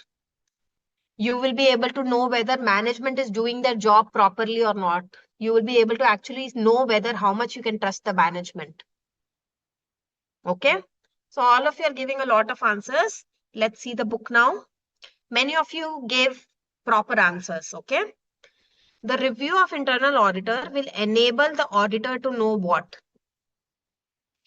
Whether errors and frauds are likely to be located in ordinary course of operations. You will come to know क्या इनका system normally fraud and error ढूंढने के काबिल है कि नहीं, whether their system is competent enough to find a likeliness of error and fraud. So that you will come to know. Whether internal control system is properly in operating and use. Whether internal audit department is operating or not, you will come to know. Whether any administrative control has a bearing on his work, which means if the internal control over worker recruitment and enrollment is weak, automatically there is possible that dummy names will be there in the wage sheet. Do you remember this example? Where did I give this example? Let's see who can remember. Where did I give this example? Brick factory. Brick factory. Do you remember? Mr. Chintuji. Chintuji was doing all the work. He was only taking the attendance also. He was only finding the labor also, and he was only paying. So if one person is doing all the work, can it affect at the end finance? Can it create financial fraud? Can it create financial fraud? Yes. So by doing internal control analysis, you can come to know if some administrative problem can also become a financial problem. Okay. Then whether controls are properly safeguarded, safeguarding the asset. You can come to know whether management is discharging its job properly. How reliable are the reports, records, and certificate? How much audit I need to do? This lot of people said, okay. What would be the right audit technique? What audit procedures to use? This lot of you said this answer. You will come to know areas where control is weak and where it is excessive. This also many of you told this point. And then you will be able to give some suggestions to improve the control system. So once an auditor studies an internal control system, it helps him to know that whether fraud and error, ये control system fraud and error ढूंढने लायक है कि नहीं. So errors and frauds are likely to be located or not. Whether internal control system is okay or not. Whether internal audit is department is okay or not. Whether administrative weakness is causing problem in financial fraud also. Whether the assets are properly safeguarded, and whether management is discharging its functions properly, management is doing the report work properly, and whether how much audit I need to do, what audit technique I need to use, whether control is weak or excessive, and whether suggestions can be given to improve the control system. Everyone clear with this point? Everyone clear? So how do we remember this? Just quickly pay attention. How do we remember this big answer?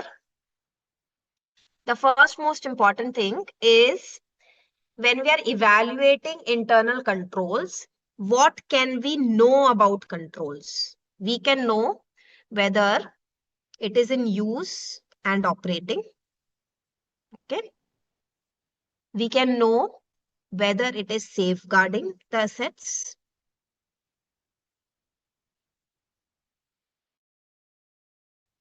Whether it is weak and excessive. Whether I can give any suggestions to improve it. Okay. Then how can it help in related to operations? Whether error and fraud will be located in operations. Okay. Whether internal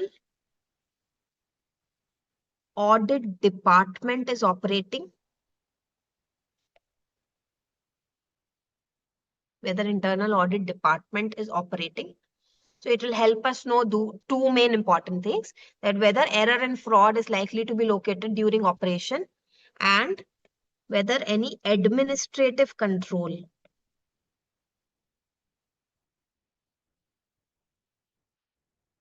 can affect finances. So this is the impact of operations. What is the impact on audit work? What is the benefit related to audit work? So I can come to know extent and depth of examination I have to do. Then I will come to know which appropriate audit technique is there, what technique to use, what procedure to perform. I will come to know what technique to use, what procedure to perform. I will come to know, as an auditor, I will come to know whether management is properly discharging their job, or whether reports, etc., by management is reliable. Can you remember it this way? Remember, so it's a little difficult answer, okay? It's easy to understand, but it's a little difficult answer, little tricky answer to remember. So first, let's divide into three main points. Internal control benefits, control first point. Kiska control, whose control? Operations. And how does it benefit the audit work? Okay, remember in three main subheadings. How does it help in control? Whether the control is properly using and operating, whether it's safeguarding the assets, whether it is weak, or any suggestions can be given.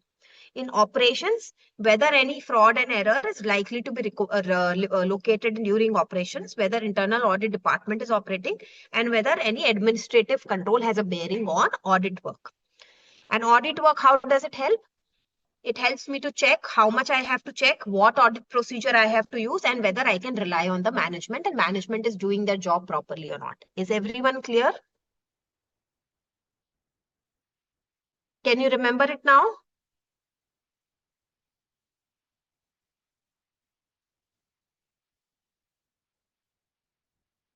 Now you are getting habituated that every answer should have a trick. Huh?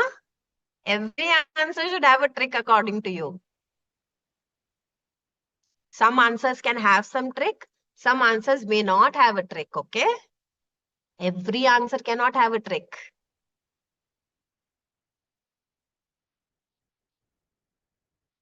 I'll try my best, but not every answer can have a trick. Sometimes the answer is the way it is. We have to make the effort to memorize. Okay. So, yes, benefits of evaluation of internal control. These are not benefits of internal control. These are benefits of evaluation of internal control to auditor. मुझे internal control check करके क्या फायदा होगा? Okay, that is the question. So control, operations, and audit work. And everyone who wants to take a screenshot, please quickly take it. I can move on to the next topic.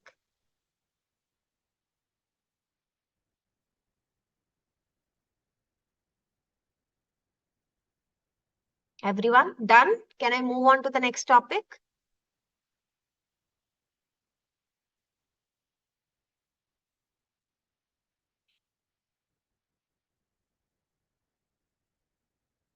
Now the next topic that I'm starting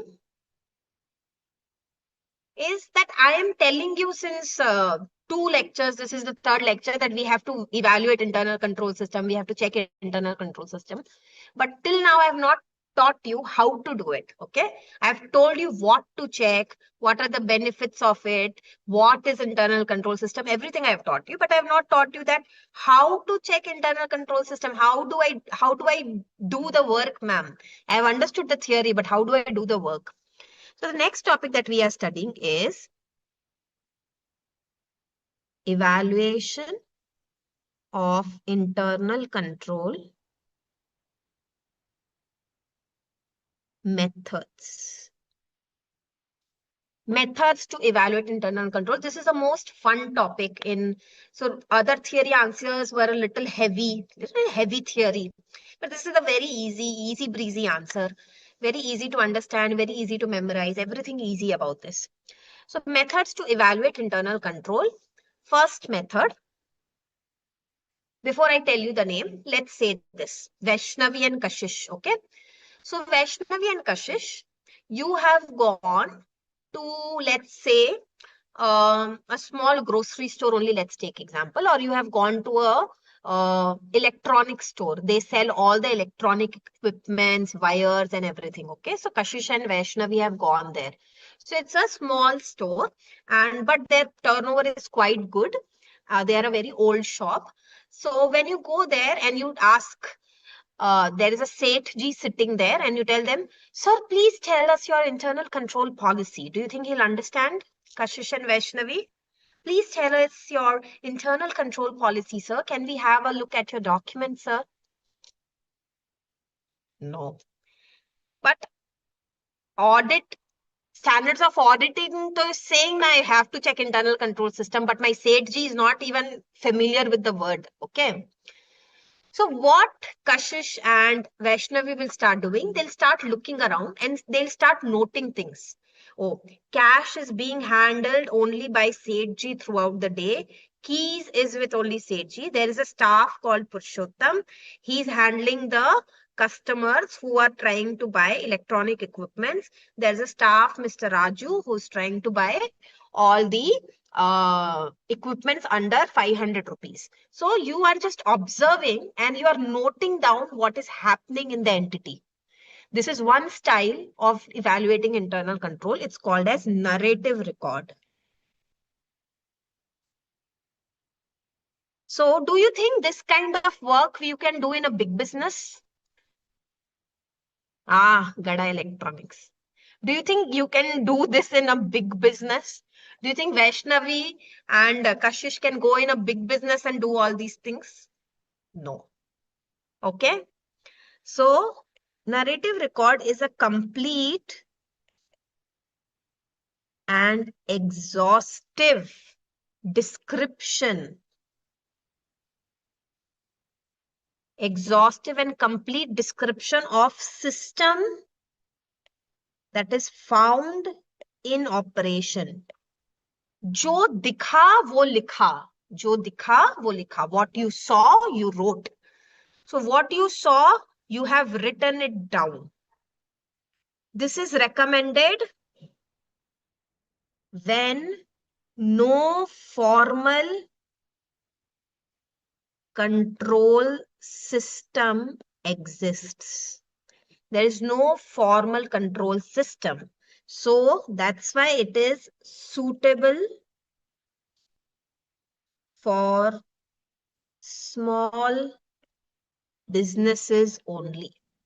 It is suitable for small businesses only. What do you think are disadvantages? What is disadvantages of this kind of system? It is to comprehend the system is quite difficult. It's not easy that by just seeing and looking, I will be able to understand the whole system. Comprehend means understand and make sense. So it's not easy that by just looking and seeing, I'll be able to comprehend how the business is running. So to comprehend the system is quite difficult. It is difficult to identify weaknesses or gaps in system. Because you are just seeing and writing down, it's very difficult that immediately we'll know ye galat hai, this is wrong, this is the problem, this is the weak area. It's very difficult. And third is to keep incorporating changes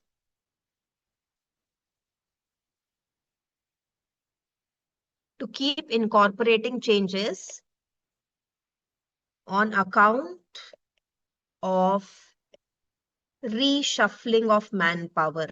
What does it mean? So when I told you, I was noting down that Seth Ji is handling cash, Purushottam Ji is handling all the customers. Like that I wrote, right? Like that I wrote in my narrative record.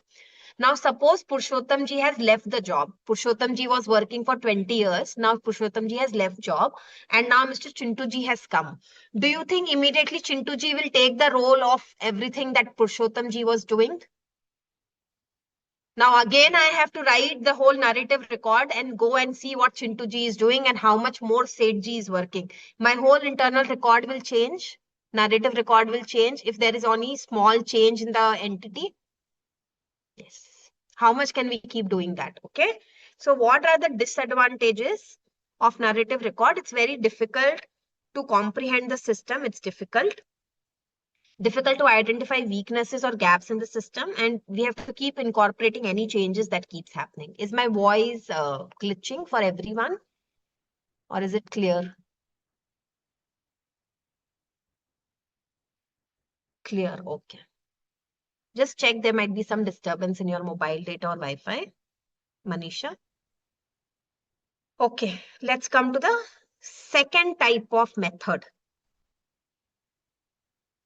So the first method was narrative record. Let's come to the second method. Second method is checklist. What is checklist? Let's say Surinder, you have come to my office and I am sending you, you are my article and I'm sending you to do audit of a preschool. Everyone knows what a preschool is? Yes. So I want you to understand the internal control system of how that preschool runs. I'm not sending you there to audit something, right? I'm sending you with questions that what are the procedures. So that is called as checklist. So think of checklist like a series of instructions or questions that is given to whom? Am I giving it to the client or am I giving to the my audit staff? Am I giving to my client or to my audit staff? Okay. So it's a series of instructions that auditing staff must follow.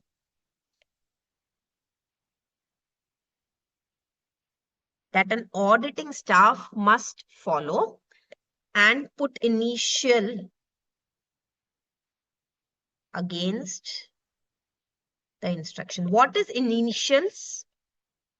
Does anyone know what are initials?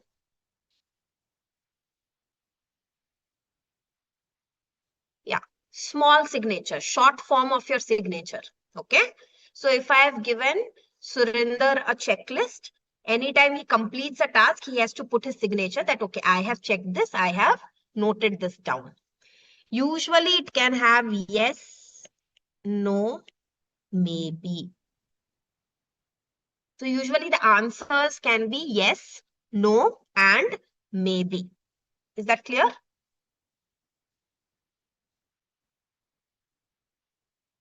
So this checklist needs to be studied by auditor to ascertain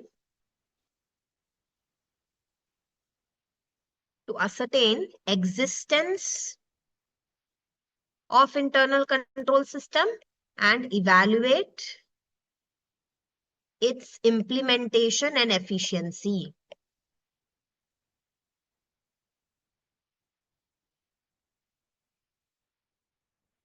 Everyone clear? So after the work is done, you need to study and ascertain that whether the system exists or not and whether it's working properly or not. So let's say I have made a checklist and given to Surinder regarding sales, and I have written down the question, are the bills pre-numbered? Are the bills made manually? Is there a seal on all the bills?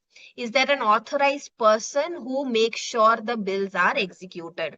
So by knowing these things, I can know whether an internal control system is weak or strong. The third method to evaluate internal control is internal control questionnaire, internal control questionnaire. Sometimes it can be called as ICQ questionnaire. So ICQ is also a series of questions. Then you will answer, ma'am, what is the difference between checklist and internal control questionnaire? This series of questions we give to not our employees, but to the organization.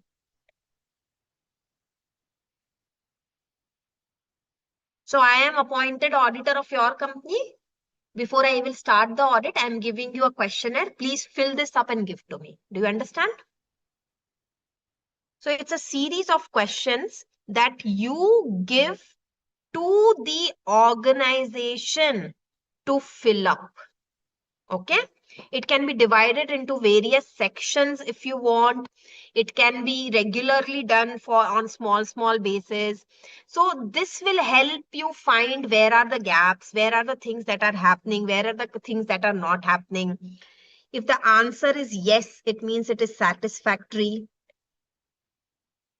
If the answer is no, it should have a reason why it is no. And if it is not applicable, it should also have a reason why it is not applicable. Do you understand? So your questionnaire should have as many details as possible that is required to understand the entity. So you will give it to the client and the client can give it to the respective department people. So if I have made a questionnaire that has questions about sales, that has question about production, the client can give the questionnaire to correct people. So production questionnaire can go to the production manager, sales questionnaire can go to the sales department. So like that, the entity and the client can distribute it and you can get the answers back. Okay. Everyone clear till this here? Internal control questionnaire. Okay. And the last method of evaluation is flow chart method. Flow chart method is something like this. Received order,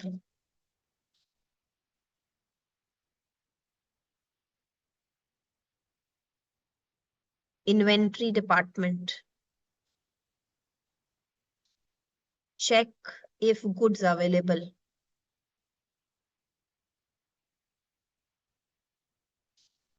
Yes.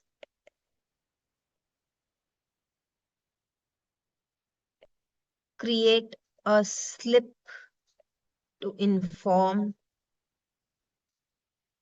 sales department. No. Inform production. What am I doing? What is this? What is this? That there is a flow in which some activities happen in the organization and there is a flow chart for it.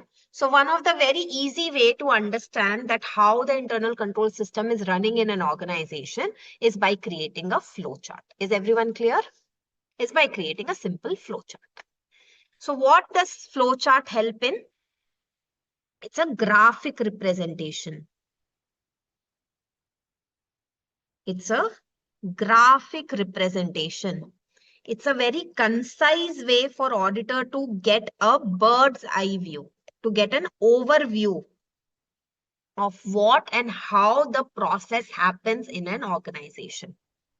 Everyone clear? So sometimes we call it bird's eye view. It gives us an overview from the top that how things are running in the bottom. Okay. So there are 4 methods of evaluation of internal control, and those are narrative record, checklist, internal control questionnaire, and flowchart. Everyone clear? I have taught you everything from here. I have given you all the keywords also. When I was explaining, I have given you all the keywords.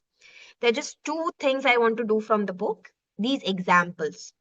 So some examples of checklist instructions are tenders placed before called before placing orders? Are purchases made on the basis of written order? Is purchase order form standardized? Are purchase order forms pre-numbered? Are the inventory control accounts maintained by person who have nothing to do with inventory? So usually there is a rule that if you are handling any asset, you cannot handle the accounts of it. So if you are someone who is handling the inventory physically, the books of accounts regarding inventory ledger will not be handled by you. So this is a segregation of duty to prevent any kind of fraud and error. So checklist, they are giving this regarding purchases. So regarding purchases, this is just example. You can have many other questions. This is just an example of what a checklist can have questions like. Okay. This all I have already mentioned, studied by the senior to see whether existence of internal control evaluation, everything I have taught you. ICQ also I have taught you, but if you'll see in your book, can you see this big thing? Can you see this 2-page thing, 3-page thing almost? This is just for your reading and understanding. Okay. This is just examples. So what is it given? ICQ with respect to purchases, inventories, fixed assets. We'll read one or two, then you can read on your own also. Purchases we have already done. Let's see if we will read inventories. Okay. So what are the questions I can give to the client? ICQ who answers? ICQ is answered by the clients. Are stocks stored in proper areas? Is stock properly fully insured? If some risk is not insured, why was this decision taken and who took this decision? Is a proper record maintained for all the insurance policy? Are you reviewing it periodically so that insurance is not expired? Is there an official who is deciding on the value of stocks which are to be insured? Is there any officer? They can write the name. How do you decide whether insurance is properly covering everything? Are there any perpetual records for raw materials, work in progress? Are stock records periodically reconciled? Is there a perpetual system regarding shortage excess? If so, what were the reasons? How were these reasons differences adjusted? If any written approval was obtained regarding these differences, what is perpetual system? Does anyone know? Again and again they are using. What is perpetual system? Yes, Divya. Ma'am, it has no end and it keep in existence. Yeah, but how does it work actually? So I'll just explain that to you quickly. So let's say if you are at a grocery store like a D Mart or Landsmart, right? So when you go to the sales counter and if you purchase 2 Maggie packets, the sales counter person will give you the bill, yes or no? So when 2 sale bills of Maggie is prepared, automatically what will happen? It will get reduced from the inventory also. Yes or no? As soon as sale bill gets created of 2 Maggie packets sold, automatically two Maggie packets are reduced from the inventory. That's called as perpetual system. So even though someone is not checking, stock is getting reduced in the system, yes or no? No one is checking every day, but stock is getting reduced. But what do we need to do with perpetual system? We need to check it. Okay? We need to check that if in system at month end 100 Maggie packets are showing, then in actual also how many packets should be there? 100 Maggie packets should be there. But it can actually happen that when you're actually checking, only 98 Maggie packets are saleable. 2 Maggie packets have been damaged. Is it possible? So now you need to update this in the system, yes or no? Or 1 or 2 Maggie packets got stolen. So if there was any difference between the actual and the system, how was this difference reconciled? Who gave the approval to reconcile this? All these questions can be a part of. See, if there is a periodical report for shortage, how are these differences investigated? How are these differences adjusted? And whose approval was taken to adjust it? Are there any norms for stock levels to be held? What is a norm?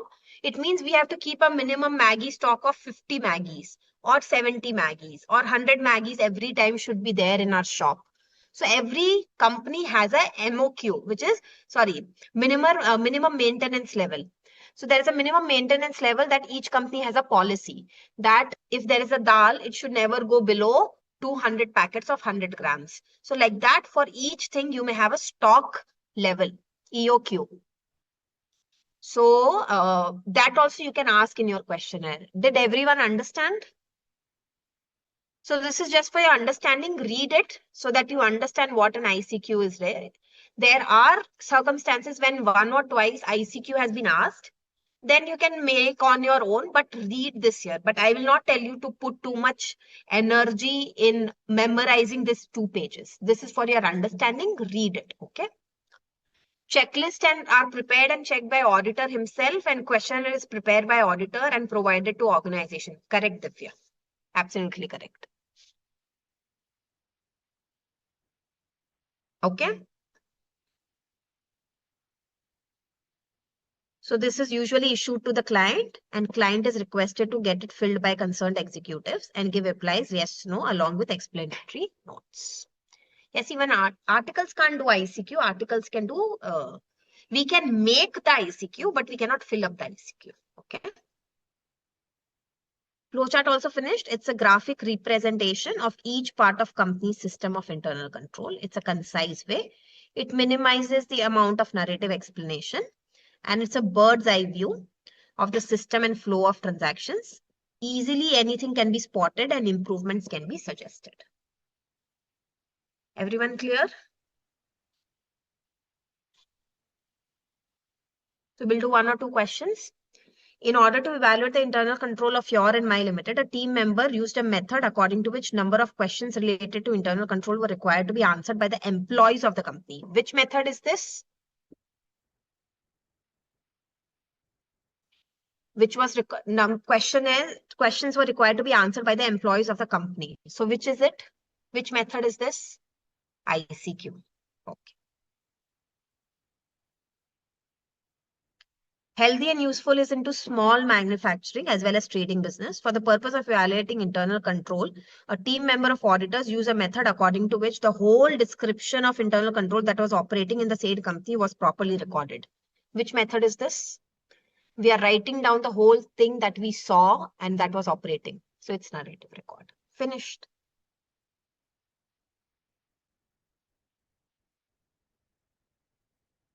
Clear, everyone?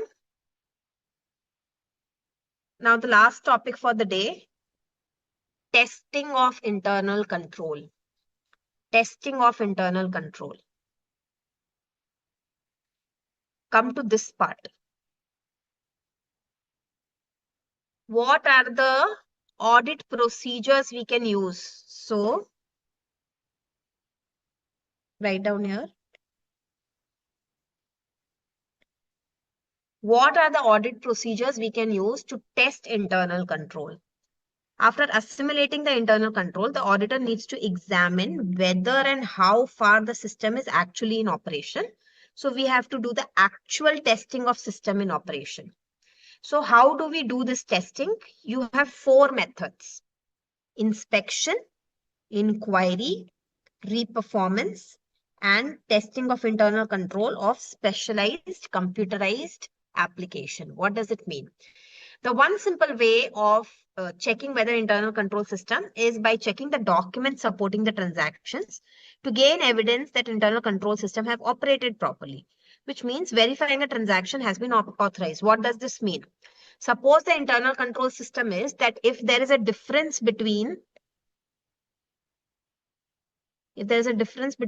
actual inventory and perpetual inventory, system inventory. Suppose as per actual it was 98 and as per system it was 100. So company has a policy, if there is a difference, there should be a signature of AGM to approve this. So what I can ask, that show me the slip of approval. Show me the approval letter of AGM. So if they show me the letter of AGM and there is a sign and seal of AGM, does it mean that internal control system is working? That internal control system is actually in operation? Yes. So one of the ways to know whether internal control system is working is doing inspection of the documents. Everyone clear? Next is inquiries. Inquiry and observation is usually done for things which leave no audit trail.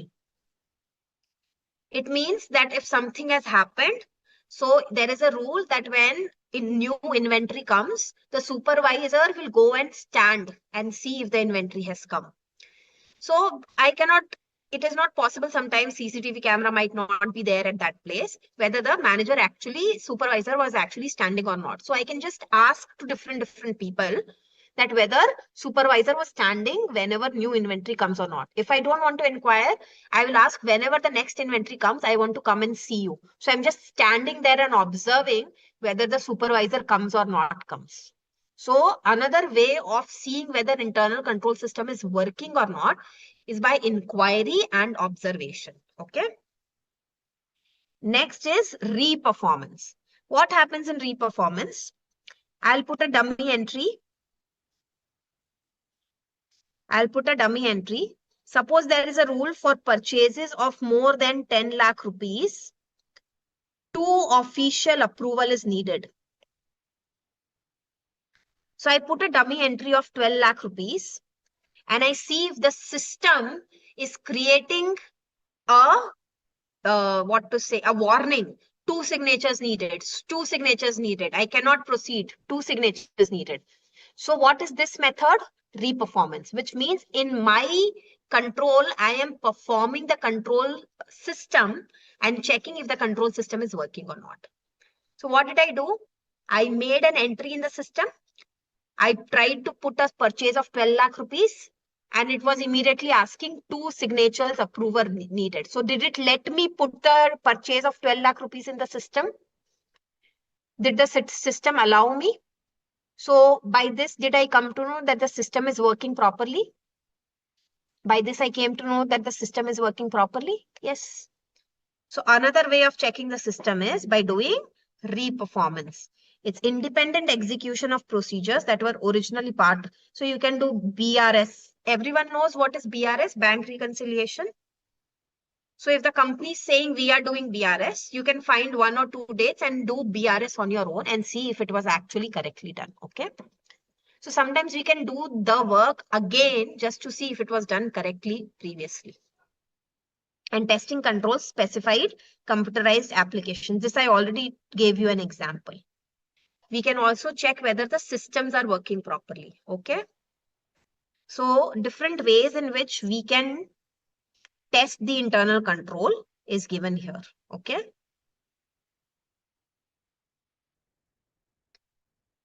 All right. We'll go through a few points and then we'll be done with today. Test of controls are performed to obtain evidence. So what is this? Testing of internal controls को क्या बोलते हैं? Test of controls. This you will study in more detail in chapter number 4 में बहुत अच्छे से आएगा. Okay, इसलिए I'm not doing each line. This once you study chapter number 4, you will automatically know these points. So test of controls are performed to obtain audit evidence about effectiveness of design and operation. Okay, design and operation. Test of controls includes test of elements of control environment. This you remember for MCQ. Test of controls include test of elements of control environment. Obviously, test of controls में control environment obviously included है. Okay. Then come here. When the auditor concludes that the procedures performed to obtain understanding of accounting and internal control also provide evidence about their policies, procedures, etc., the auditor may use that evidence. So whatever evidence you find, if it is useful in other parts of the audit, you can use that evidence. Okay. This part we have already done. That's it. This part, you have not studied all these points yet. So after we do chapter number 4, you will be able to understand this automatically. So as of now, you don't read this point. Once the chapter 4 is done, then you come back and read this. Then you will be able to understand it. Because in that, I'll teach you properly. And actually, not just now, in chapter 3 and also, we will study substantive procedures. So after we study that part, I'll come back to this. Then you will know easily these points. Okay. So chapter 3 end. So when we study that, then you come back to this. So right now at home also, you can ignore this part. Once we are done with that part, then we'll come here. Okay. Because as of now, have I taught you what is substantive procedures? Has the substantive procedures word come in chapter number 1 and 2 at all till now? So it has not come, right? So once that topic is done, then then you'll be able to understand this better. So that's it for today.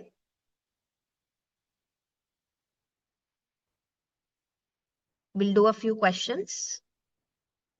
Pay attention here.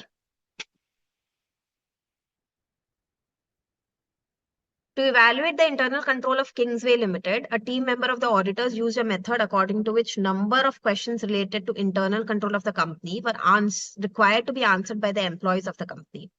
After obtaining the answers, there was a discussion relating to those answers. State what kind of method is this?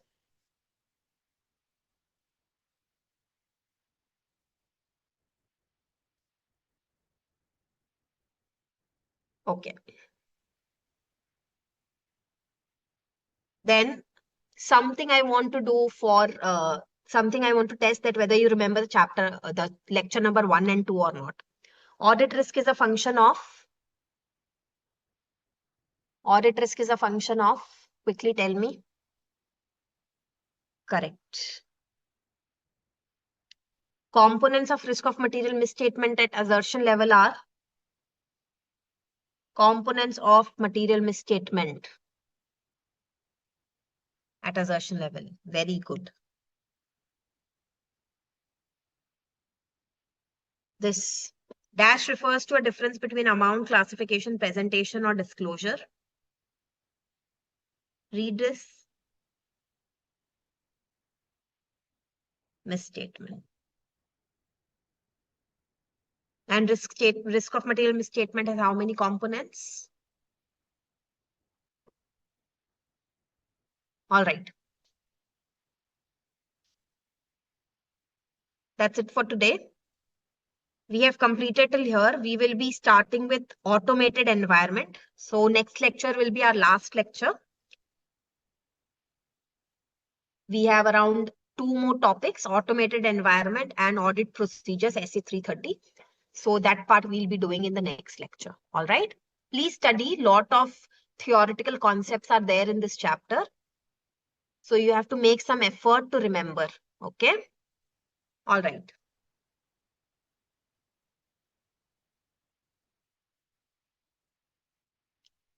So if there are no further questions, can I end the lecture?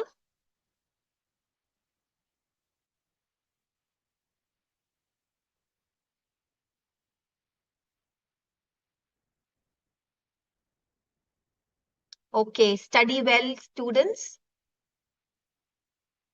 Okay. Bye. Good night.